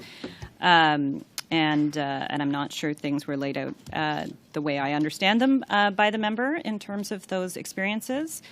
And the thing I was starting to try to say earlier that I think might be useful for the member to know is that recommendations don't tend to come to us saying you should go and do the threat reduction measure if there's ever one that's recommended. And so that's just something to consider in terms of how you are presenting, or sorry, Madam Chair, how the member is presenting certain things as facts that are certainly not the way that I have experienced things. Madam Chair, I wonder if the if Ms. Telford considered the Minister of Small Business a close friend. Madam Chair, yes, I do. So I'm wondering then why the individual testifying would not inform Ms. Ng about the troubling information that CSIS provided. Madam Speaker, I would take you and the members back to what I said in the opening statement. Even what we share between other cleared individuals within government is something that we have to be incredibly sensitive and careful about.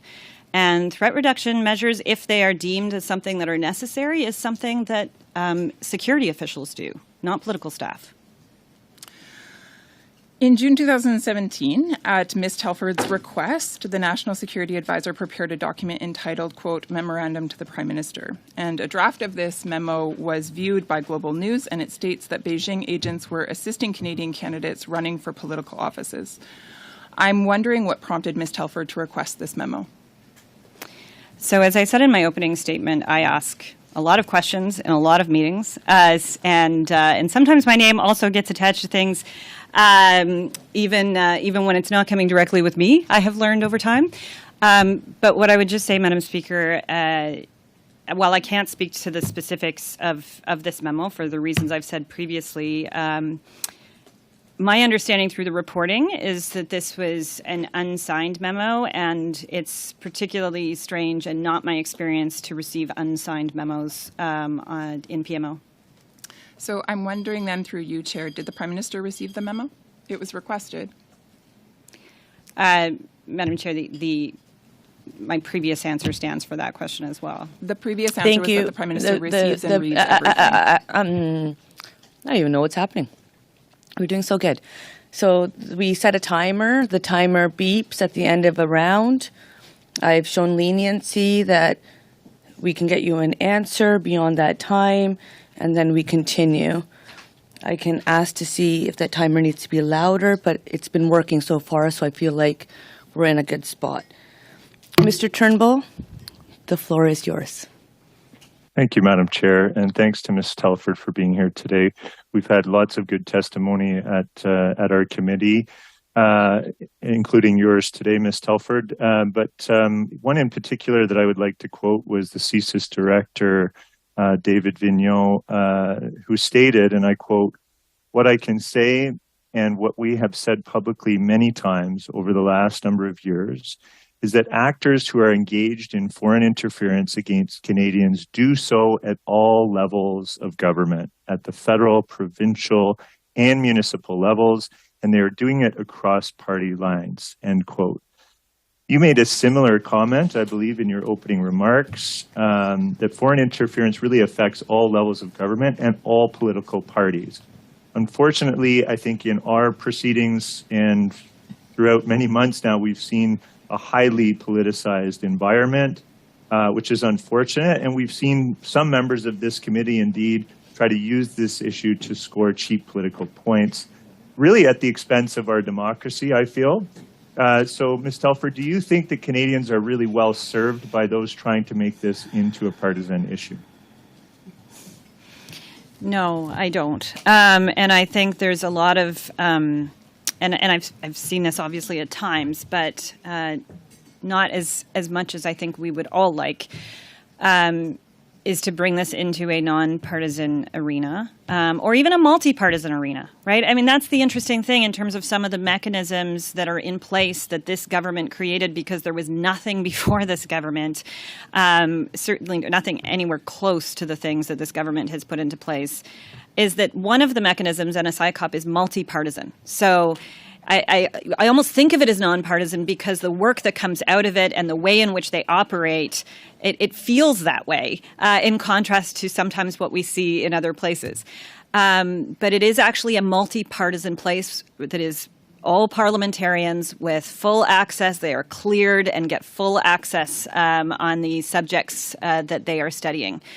Meanwhile, there's a whole number of other organizations, as I've already gone through. And then, as I said, there's a number of other things. If you were to talk to the Minister of Heritage, if you were to talk to Minister LeBlanc, like there's a number of other ministers. Much of government has to consider the possibilities of foreign interference these days. And so that's why there's a whole of government approach on this as well. But as you said, it's beyond government. It's far beyond government. And so there have been organizations set up, coordination bodies set up between provincial and federal bodies. There have been new kind of communication channels set up between security services and financial sectors and businesses and all kinds of things that have been going on the last number of years that would be really worthwhile everybody who hasn't already learning even more about, because I think these are things that could give comfort to Canadians to know that all these steps have been being taken and that it is being taken this seriously, not just by this government, but by the whole country. Because holding our institutions strong and being comfortable that our democracy is working, there's nothing more important than that, I don't think, for Canadians. I concur wholeheartedly with that statement and that very strong sentiment that you've just sent. One of the things that struck me in our proceedings over time and time again as slightly unjust is the constant accusations that we've heard that our government, or that this government hasn't taken action to combat foreign interference. But the facts really simply do not back that up. As you mentioned in your opening remarks, David Morrison said before this committee that the tools to address foreign interference are increasing. NSI COP and CIRA and the panel did not exist before this government took office. We set up the critical election incident public protocol, which is the panel, or the panel is part of. We took lead on setting up the G7 countries, the rapid response mechanism, the protocol, the panel, the RRM, were all part of our 4-pillar plan to protect Canadian democracy. And we've continued, in my view, based on all the evidence that's out there, to adapt and evolve our response. The protocol was independently reviewed after both of the last 2 elections, and updates were made to really strengthen it.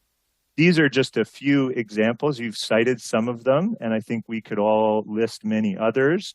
And there's always more to do. I think we've acknowledged that. You've acknowledged that in your remarks. But would you agree that this government has taken strong action on this, that we take it seriously? And in fact, we've taken more action really than any previous government. Yes, I believe that to be factually correct, as well as this government has also committed to taking even more actions, and very soon, and are in the midst of doing that. Great, and we've heard that foreign... No, sorry, Mr. Turnbull, I know you couldn't hear it possibly, but you wrapped up right as the beep happened. Sorry, Madam Chair. And Ms. Telford has provided you an answer, so thank you for that. And now we will enter into our 4th round.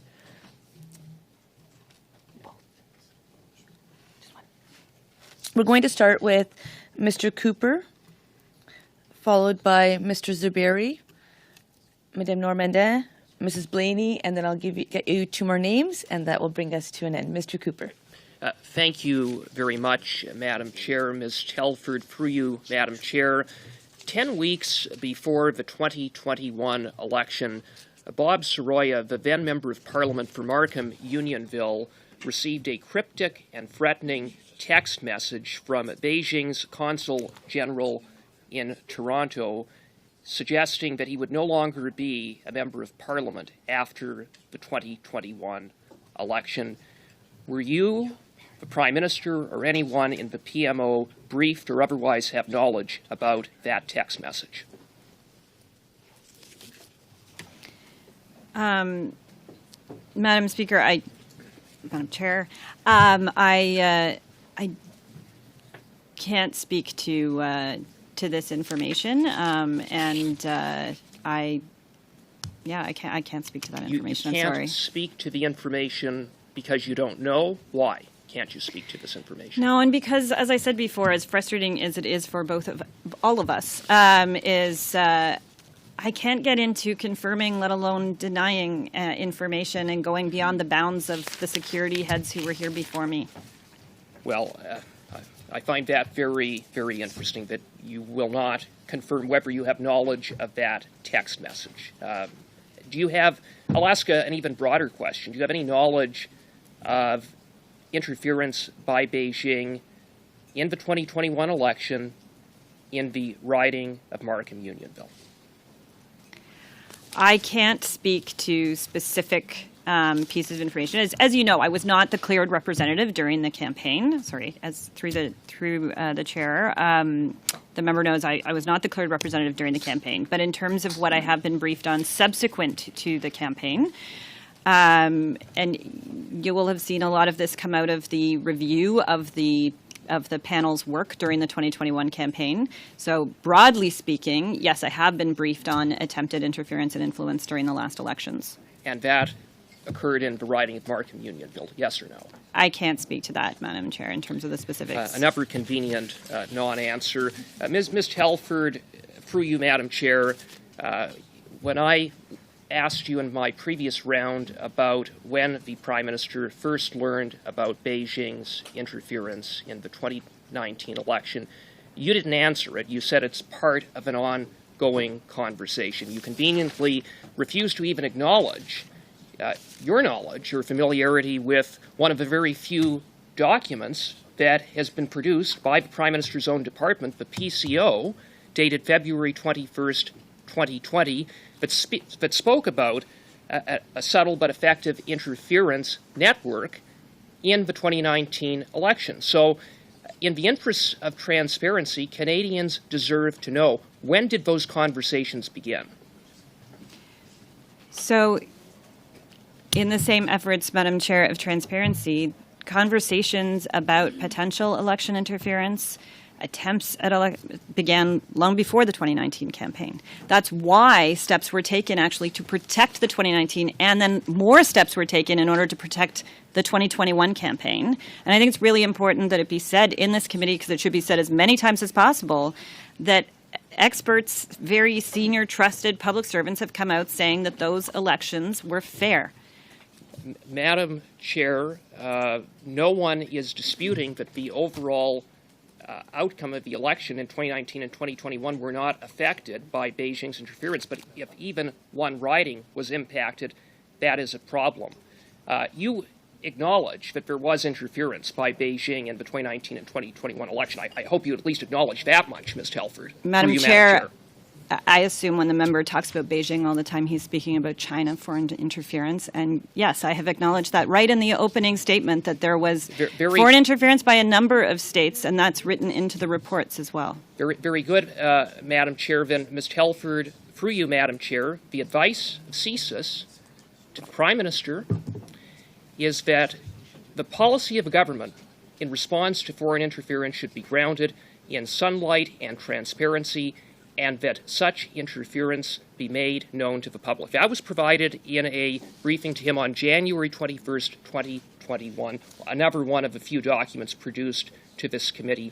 Why is it that in the face of your acknowledgement of Beijing's election interference and the advice that CSIS provided to make such foreign interference known, the Prime Minister instead kept Canadians in the dark? Madam Chair, I will be quick on that and just say, it's rare for the member and I to agree on anything, but what we can agree on is the importance for transparency and sunlight and growing confidence for Canadians in our institutions. And it's for that reason that our government took steps to protect the elections that had never been taken before. Thank you, Ms. Telford. Mr. Zuberi. Thank you, Madam Chair. And thank you, Ms. Telford, for joining us today. Or actually quotes from testimony that actually was given at this committee before by Mr. David Morrison, Deputy Minister of Foreign Affairs. He spoke about the limitations and caveats around intelligence. He said to this committee, let me simply say that intelligence rarely paints a full or concrete picture, or actionable picture, I should say.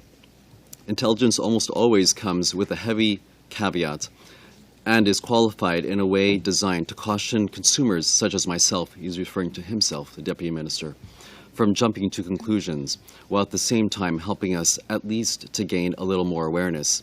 He continues, now I, for one, am very glad we live in a country where even information of unknown reliability is passed up the chain, because that allows people like myself, again the DM, daily consumers of intelligence, to begin to form a picture of what might be going on and the steps that might be needed to be taken if information turned out to be accurate or part of a larger pattern.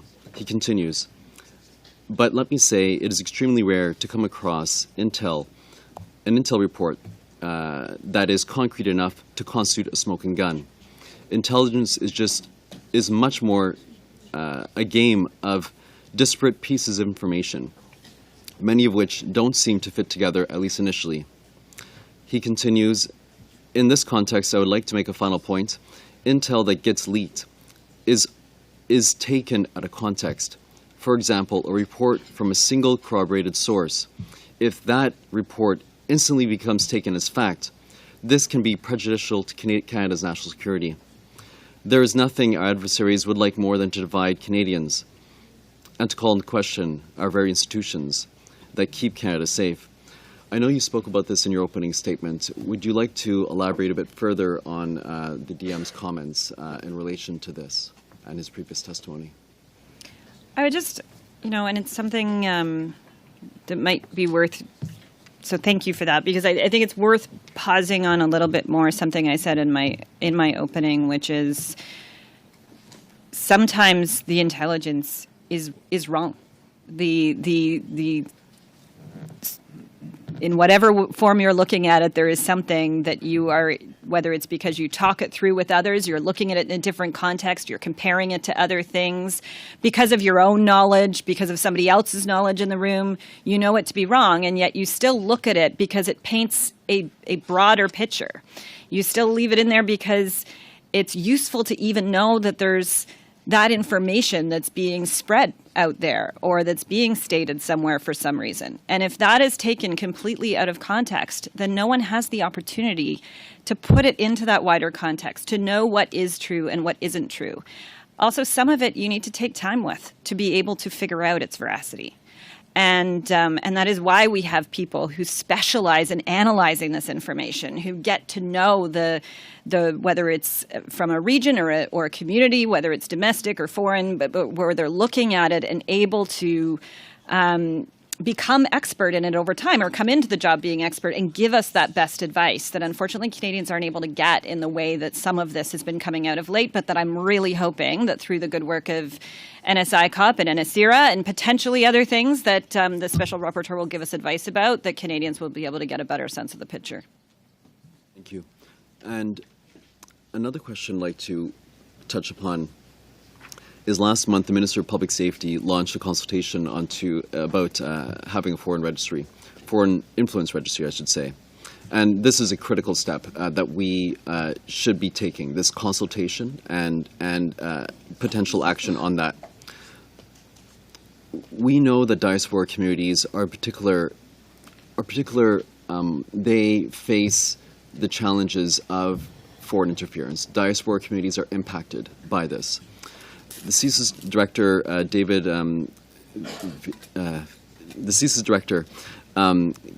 came before committee and said that CSIS has been clear that the principal threat to Canada comes from the People's Republic of China. But to be clear, he continued, the threat does not come from the Chinese people, but rather from the Chinese Communist Party and the government of China.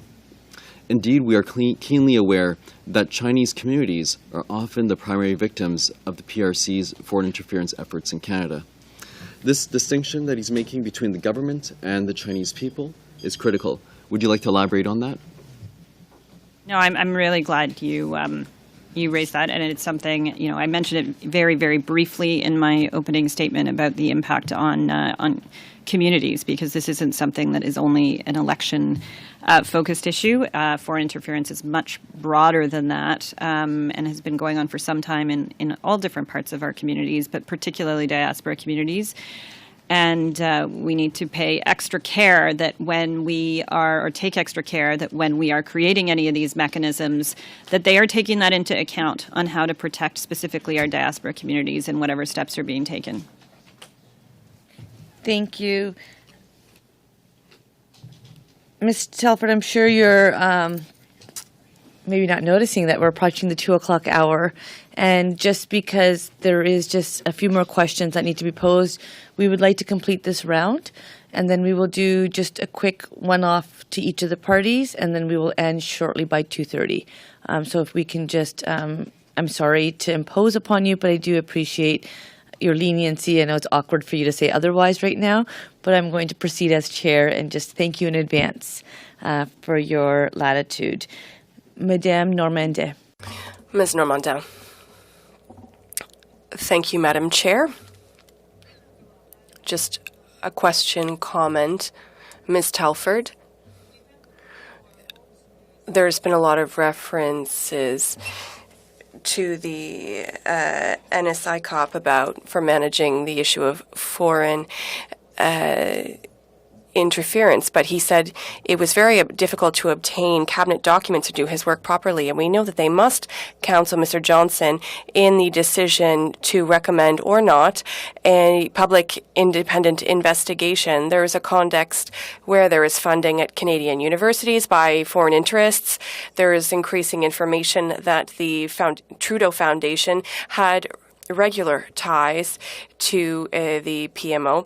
There is more information about foreign interference in at least 11 ridings. Doesn't it become at some point too vast to be managed internally, and it needs a public independent inquiry like Mr. Butts recommended? Sorry, there was a lot in there, Madam Chair. So on the provision of information to, NSI COP Special Rapporteur, I know that the Prime Minister has committed to providing and giving access to as much as possible. He provided unprecedented amounts of information and access to information during the POEC committee. Or inquiry, rather, in the fall. And so if there are concerns on that front, I'm happy to take those back. In terms of ties to PMO and things, there's a lot of kind of assertion and innuendo there, Madam Chair, that I'd be happy to answer questions on if there are questions on that, because there's not a lot there. And just in terms of the broad question of is it too vast, well, it's exactly for that reason. That there are a number of different organizations looking at things, that the Prime Minister did the additional step of putting in place an independent special rapporteur to exactly identify what might be getting missed in all of this and what more needed to be done to ensure we are getting as much of the best work done possible into all these different parts, but also that we're effectively answering Canadians' questions, most importantly, perhaps. And on the role of Mr. Johnson, there is increasing information that there were ties between the foundation and Mr. Trudeau, and that Mr. Johnson was aware of the donation, and that he may rule that there is no need for a public inquiry without, are you not limiting his ability to make good decisions about holding an inquiry or not? So I'm glad you asked that, because I think it's really important to make clear, and I know it's been said in other public forum, but to make clear here, given the subject matter here, the Prime Minister has had no contact, he's had no relationship with this organization for over a decade. So when we insinuate that there are some other ties there, there aren't. The tie is in the name. Merci. Thank you. Well, thank you so much, Madam Chair, and everything, as always, is through the chair, so I appreciate that. And I just want to say to Ms. Telford, we had a little bit of discussion earlier on about a previous inquiry, and I've done a little bit of research on it. And I just want to quote from a Toronto Star article that it says, Harper last month asked academic and lawyer David Johnson to craft the terms of reference for the inquiry, and that Harper says he'll take whatever advice Johnson gives. So just clarifying that a little bit.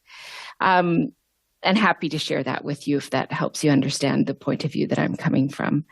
But I do want to go back to this issue of having a public inquiry, having a transparent process that Canadians can have faith in.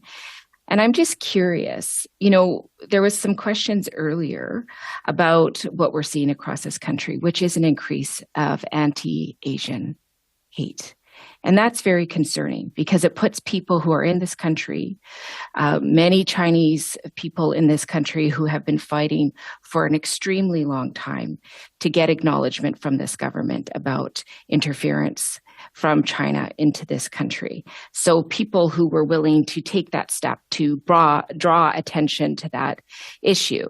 So if the rapporteur comes forward and recommends a public inquiry, I'm just wondering if the PMO, if the Prime Minister, if Ms. Telford would admit that it was wrong to allow these issues to fester in the public mind for such a long period of time, that it's created a distress that is just not necessary. And that the longer we ask Canadians to wait, we are actually harming other populations by not seeing that action. So I'm just wondering if that would be the case and if there would be a willingness to say, you're right, we should have just done this in the first place. I feel like we're going to have to take the discussion on what happened in the past offline, because I totally know the article you're talking about, and I can point you to another one. But I think we're actually dancing on the head of a pin there. So in terms of the actual substance of the rest of your question, I believe, and I suspect we will agree to disagree on this, Madam Chair. I believe what is a bigger problem in terms of things festering at the moment is the partisanship and hyperbole that has been brought to this so often in the discussion in the last while. And it's why we needed to get out of the hands and into hands like the agencies and Committee of Parliamentarians that do seem to be able to work in a way that doesn't do that. And it's why the special rapporteur was necessary, because somebody had to be able to put their mind to it that was out of this space to figure out what those other appropriate next steps might be. Thank you. We're going to go 4 minutes to Mr. Brock, followed by 4 minutes to Mrs. Sahota. Mr. Brock. Thank you, Madam Chair. Ms. Telford, earlier today, my colleague, Mr. Berthold, asked you about the Globe and Mail story of February 17, 23, regarding Beijing's objectives in the 21 election. The Prime Minister is on record as saying that the report was full of inaccuracies without denying the existence of the report and not identifying what in the report was inaccurate. My colleague asked you that question. In your opinion, what was inaccurate about that report? You couldn't confirm. My belief is if the report was full of inaccuracies, you would identify those inaccuracies, or if the report was completely false, you would say so. So I'm giving you the opportunity now. Is the report truthful or not? So, Madam Chair, maybe I'll just give a crack at explaining why it is that whether or not it's inaccurate, I can't answer. Because if I started to answer the things that were either missing or inaccurate in some of the specific questions that you're getting into, it is as much as confirming then some of the other things that you might be raising. Thank you. I believe the most damning fact in that report is that Beijing's objectives in the 21 election were to help the Liberals secure a minority government and to defeat certain Conservative candidates. Do you accept that? Do you believe that to be the case? Madam Chair, my experience going into both of the last two elections was that our relations with China were at their lowest point, where I was working day and night alongside many, many, many other incredible Canadians to try to bring home the two Michaels, who it was just amazing to see in Parliament when President Biden was here Thank you, recently. Ms. Telford. CSIS tracked specifically the surrounding circumstances involving the former Consul General in Vancouver, her name being Tong Zhiling, who held the post during the 21 election. In fact, CSIS reported that she was doing victory laps, bragging about how her role was to defeat certain Conservative candidates. You are aware of that. Is that inaccurate? Madam Chair, I'm aware of the reporting on this matter, and I can't speak to what different countries' ambassadors and consul generals have said. The Prime Minister was aware of this information? The Prime Minister is also aware aware of it. If you are aware of of it, the Prime reporting. Minister is aware of it, correct? The reporting, Pausing. Madam Chair. Pausing. You know, friends, colleagues, this just takes away from our time. That's all we lose. We all lose time. No one here is new. One person's going to speak at a time. It was not a courtroom at the beginning of this meeting. It still has not become one. It is the Procedure and House Affairs Committee, which I know has really high ratings. I'm sure there's many people watching, and they want to see the important work that we do here in the House of Commons. Mr. Brock. The victory lap that she was bragging about, is that false? Madam Chair. Yes or no? Is it false? I It's a can simple only question. speak to the fact that I'm aware of this through. Mr. Brock, it's very simple. We have someone coming to appear today to provide us information. What might be simple to you might not be simple to somebody else. I don't know. I've never been a chief of staff to the Prime Minister. I'm not sure if you have. So I'm going to ask Mr. Brock that we permit Ms. Telford to answer, and when she gives a quick answer, and Ms. Telford, I have to commend you. Your answers have been quite short compared to most witnesses, and I appreciate that. So I'm going to give the floor to Ms. Telford, and it will be returned to you, Mr. Brock. Madam if I Chair, have to just for clarification, Madam Chair, the question was premised with a yes or a no. I didn't get a yes or a no, and that's why I referred to it as a simple question. So within the House of Commons, Mr. Brock, as you know, if there is unwritten rules, and oftentimes the amount of time that is consumed for the question or comment is provided to the person to answer, and I think it's only fair that the witness be able to answer. So I recognize what the premise was. If you look at my premise, it's been, let's have a functional meeting and one person speak at a time. I've been doing this for many meetings. I've not yet achieved that, and I will keep trying. Madam Chair, so right now, Mr. Brock, you will have 1 minute left. First, starting with Ms. Telford. CSIS reported a month after the 21 election, it was well known within the Chinese-Canadian community of British Columbia that Ms. Tong wanted the Liberal Party to win the 21 election. Is that false? I think, Madam Chair, you'll know my answer on this, which is that I can't speak to Thank you. specifics. CSIS reports reveal that Ms. Tong and former council Wang Jin made discreet and subtle efforts to encourage members of Chinese-Canadian organizations to rally votes for the Liberals and defeat Conservatives. Is that false? Madam Chair, I think what I would just remind the members is something I said in the opening, and that's come up throughout this committee, actually, which is that interference in elections has an impact on all political parties. In November 21, CSIS reported that Ms. Tong described former MP Kenny Chiu as a vocal distractor when discussing his defeat in the 21 election. She also is reported to have said that Mr. Chiu's loss proved that their strategy and tactics were good and contributed to achieving their goals. Is that false? Is that inaccurate? Madam Chair, I'm going to have to give a similar answer, but I would say that it's important to remind people, because of the insinuations I think coming through from the member, that the election has been examined by experts, and they have deemed it as one that was free and fair. Thank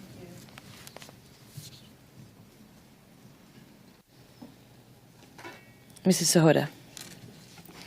Thank you, Madam Chair. That was a very confusing line of questioning. I don't think there was a yes or no answer to be given when you're asking for someone else's state of mind or someone else's belief from another witness that's present here today. Kind of like the hyperpartisan and political attacks we've been seeing from many members today about why the PM is keeping people in the dark, why we don't want sunlight and transparency. I believe through you, Madam Chair, to the witness, there have been many points where Ms. Telford has mentioned that a protocol unit has been set up. Protocol is in place. It is their job to, if something rises to the level past a certain threshold, and we've had, Mr. Ian Shugart even say in a CBC News interview as well, that they were prepared to do so. They would have brought things to the public's attention had anything, even in one riding, risen to that level, let alone anything had been national. So I'm wondering if I could get some more comments from you, from Ms. Telford regarding what her or the PM have within their responsibility to do based off impartial parts of information that you receive versus what agencies like the RCMP have in their ability to do if CSIS was to present information to them, what the protocol unit could do, who is responsible for putting more sunlight or transparency into foreign interference that's happening in our electoral process, which has been happening for some time. I think one of the challenges that even comes out in your question when you name a number of the different places is that there is no one person. You know, even if as one of the members I know, at least one of the members I know, would have liked an inquiry already, and you know, one of the challenges is into which part exactly. What does it look like exactly? Like whereas with POEC, there was something built into the legislation where there was a clearly mandated, time-framed, clear question that had to be answered. In this case, this is something so diffuse and across so many different parts of government, let alone other levels of government. It involves law enforcement, which obviously works very independently and separately from certainly from the political side, but also from all other parts of government. Oftentimes, even if they coordinate with other parts, the security agencies are obviously incredibly sensitive organizations. So, how all of that can come together and be better reported on, I think, is an excellent question, and one, you know, that I think NSI COP has made great strides at trying to find different ways, whether it's training to members of parliament or and better communications and ongoing communications with members of parliament, or whether it's a whole series of other things that are in Clerk Charette and Minister LeBlanc's report that they just put out of a whole bunch of other next steps that can be taken. But there's so many different things, and I think we're seeing that through all the reporting. There are so many different things that there is not just one answer here to be given, because this is an ongoing body of work that is totally multidisciplinary. Almost doesn't even quite cover it. Thank you, Ms. Telford. And I know it's not convenient, as some members point out, for you to even be here today and to be walking this fine line, which you have to do, and it's quite the balance. It's very convenient for the leader of the Conservatives not to take briefings, so that he can say whatever he would like to say. So I just want to thank you in conclusion for being here today and shedding some more light as much as you could in this forum. Thank you. Thank you. We will do a quick last round. Not exactly as planned, but I understand it's going to be Mrs. Thomas sharing time with Mr. Berthold for 4 minutes, Ms. O'Connell 4 minutes, Madame Goudreau and Mrs. Blaney 2.5 minutes each. Mrs. Thomas, through the chair. Through you, Chair. I believe what we heard today then from Ms. Telford and the testimony that she provided was the following.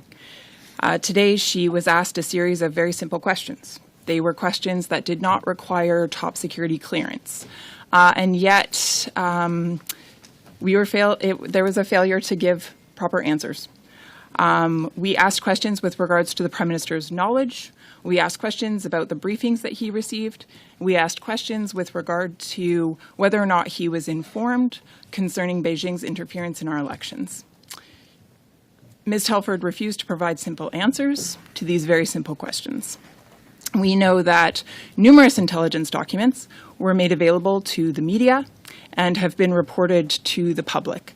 We referenced those documents throughout our questions today, and again, the questions that we put forward were skirted or altogether shot down. Now, what's quite convenient is that Ms. Telford cannot confirm the existence of documents that contain, of course, the most damning information concerning the Prime Minister. And with that, I'm talking about documents that reveal Beijing's interference in our elections, Beijing's motivation to elect Liberals to the House of Commons by providing paid staff members to these campaigns, as well as funneling hidden, secret, and illegal money to them. Ms. Telford was not able to discuss these documents conveniently. What's interesting, however, is that Ms. Telford had no problem whatsoever denying the existence of some documents. But when it came to this document, the document that shows Beijing's interference in order to elect Liberals, Ms. Telford did not deny the existence of that one. So I'll allow her silence to speak for itself. However, Ms. Telford also told us that the Prime Minister is briefed regularly. Ms. Telford also told us that she is the Prime Minister's right-hand individual, constantly with him. That, and I'll quote directly, the Prime Minister reads everything, and, quote, there is nothing that is ever kept from the Prime Minister, end quote. So given the fact that the Prime Minister reads everything and that nothing is ever kept from him, the committee must then assume that the Prime Minister was aware and that the Prime Minister chose to actively ignore and avoid the information, the briefings, and the warnings that were given to him by our top security and intelligence agency in this country when it comes to Beijing's interference. And one must conclude that the only reason to turn a blind eye to such information is certainly not in the best interest of the Canadian electorate, and so therefore only in the best interest of the Liberal Party of Canada, which of course benefited from this interference both by getting money and paid staff in order to secure their ridings. I'll leave it there. Madam Chair, there was no question, Madam Chair. Go ahead, Ms. Telford. Madam Chair, it's interesting that I was accused of silence, then told I wasn't asked a question when I was trying to answer, and further was then being quoted in the statement that was just made. So apparently I did say something. And Madam Chair, I would just say that what was being alleged, or at least a part of what was being alleged there, were infractions of Elections Canada law, and there are mechanisms for those things to be investigated. And so I would just suggest that you be speaking to the appropriate agencies about what, if anything, should be happening on those fronts if those things are the case. And I think the member probably could have written this, Madam Chair, beforehand, and that was one of the reasons that I was concerned about, and I think many were concerned about whether or not it was the appropriate thing for me to be coming to this committee. Thank you, and I will just note that the comment that was made by the member took over 3 minutes, and you were able to respond in less than a minute, so the time to the member was way greater than for yourself to respond. Ms. O'Connell, 4 minutes to you. Thank you, Madam Chair. Ms. Telford, thank you for being here again today. I think what we just witnessed was exactly what Canadians don't want out of this process, which is the Conservatives were not getting the allegations, the clips that they wanted throughout the day. So they resorted to just making a statement. After weeks of asking for you to appear, decided to use their last minutes to try and not actually ask you any questions and just summarize a series of conspiracy theories, frankly, that have testimony here today does not corroborate. So in the last moments that I have left here, I'd like to ask you about the process. Ms. Harder talked about how you could have conveniently, or you conveniently gave non-answers, even though you could have. As I would presume, Ms. Harder, but I won't make any assumptions, doesn't have the process that goes into actually classifying documents or determining classifications on documents and information. So perhaps you could allude to or speak to that process of why you can or cannot speak to a matter of national security and who actually makes that determination, because it's certainly not just the Conservative members who feel that they didn't get the responses they were hoping for. So one of the reasons I said in my opening statement I would respect the bounds that the CSIS director and then the NSIA put in place or had around themselves when they came to committee in a public setting is because they are in a far better position to be able to make those determinations than I am, and because the classification of material happens within within their purview, within their departments. Obviously, it's different if it's material coming out of CSE, for example. And there are a number of different places within government, but the ultimate advisor on this kind of information to the PM and who does report directly to him is the National Security and Intelligence Advisor. And all of us who get cleared, as I mentioned briefly earlier, all of us who get cleared have to sign documentation where we make a number of undertakings. But written right into those undertakings is not only the consequences of, from a legal standpoint of revealing some of this information, but also the potential consequences of it, as I mentioned in my opening statement as well. And they can be very severe for the country, and it's why we should all really respect them. Thank you. And as someone who used to sit on NSICOP, I went through that similar process and understand that.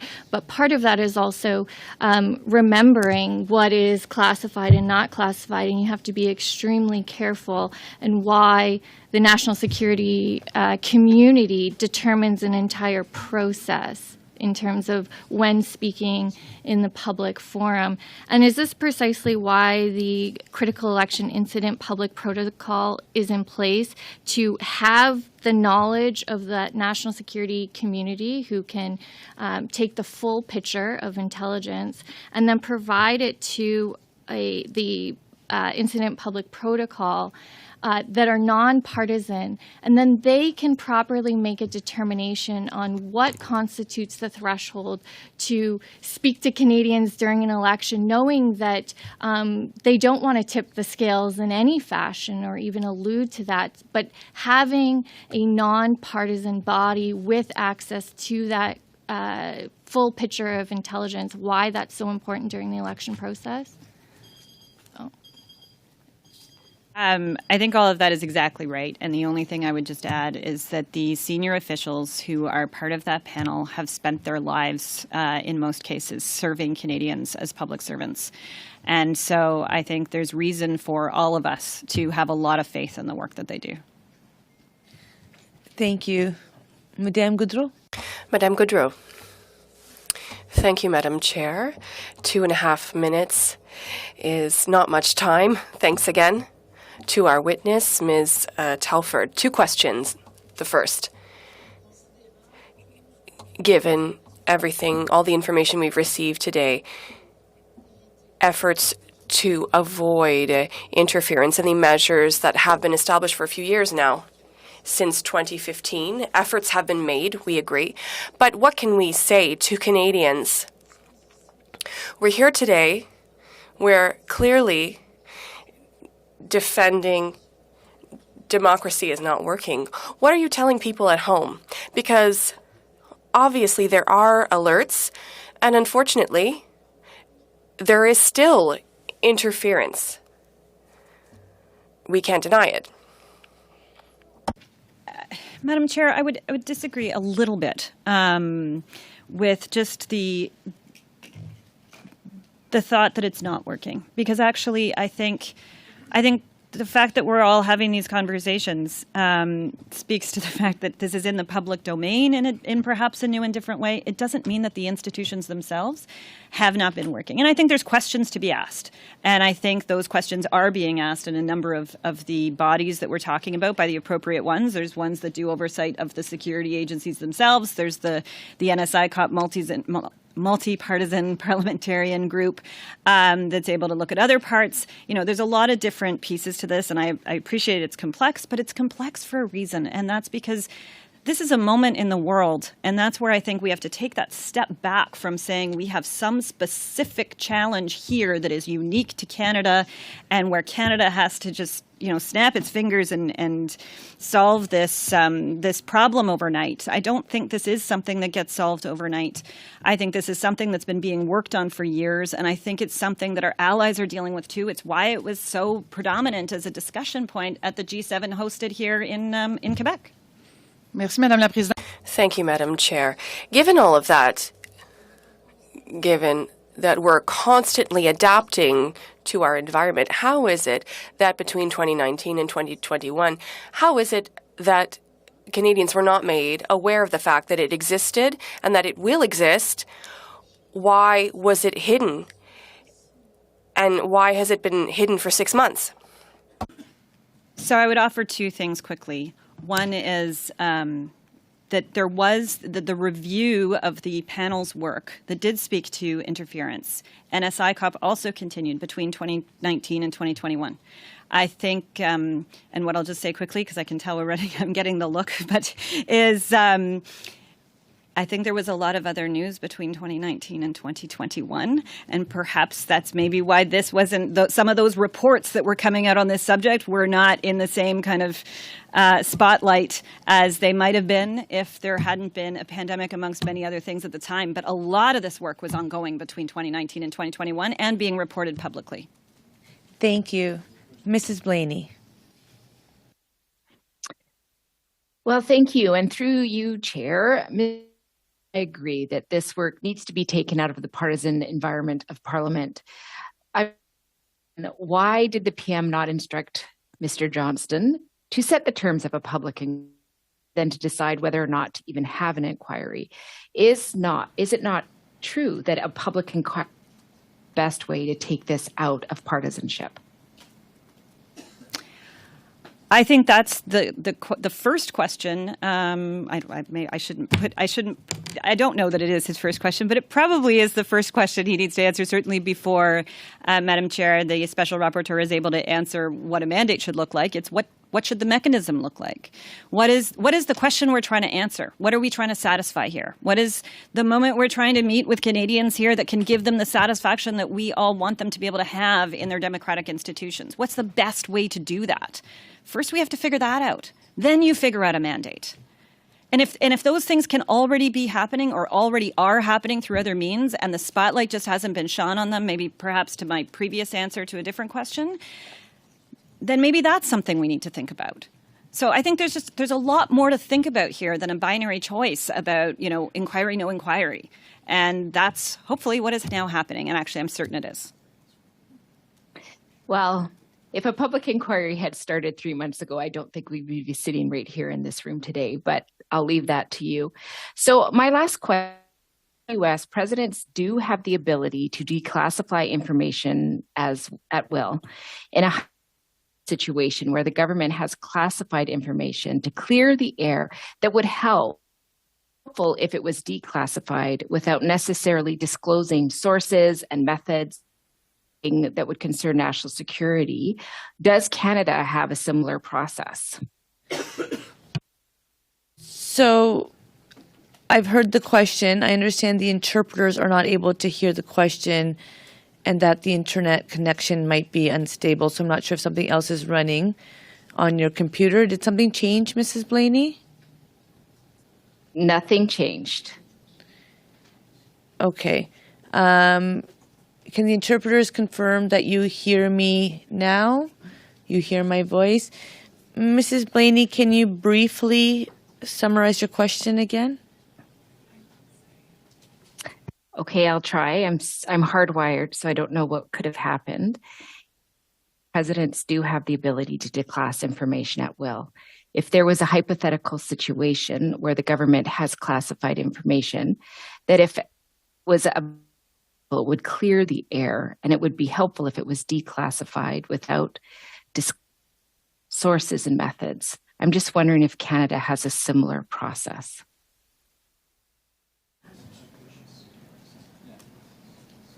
Oh, okay. It's a very good question, and one I have been asking many questions about myself for the last while, and it's not as straightforward an answer as unfortunately what you described from south of the border. Having said that, I would encourage you to speak to officials on that further. I don't feel expert enough yet, but I can tell you I've been asking a lot of questions on this in the last little while. Thank you. So there is some connectivity issues taking place, I would say, actually in this room, because there is a delay on the screen even. So I hear the comments being made in regards to the interpretation at the end having an issue. I empathize with that, and we'll get to the bottom of it.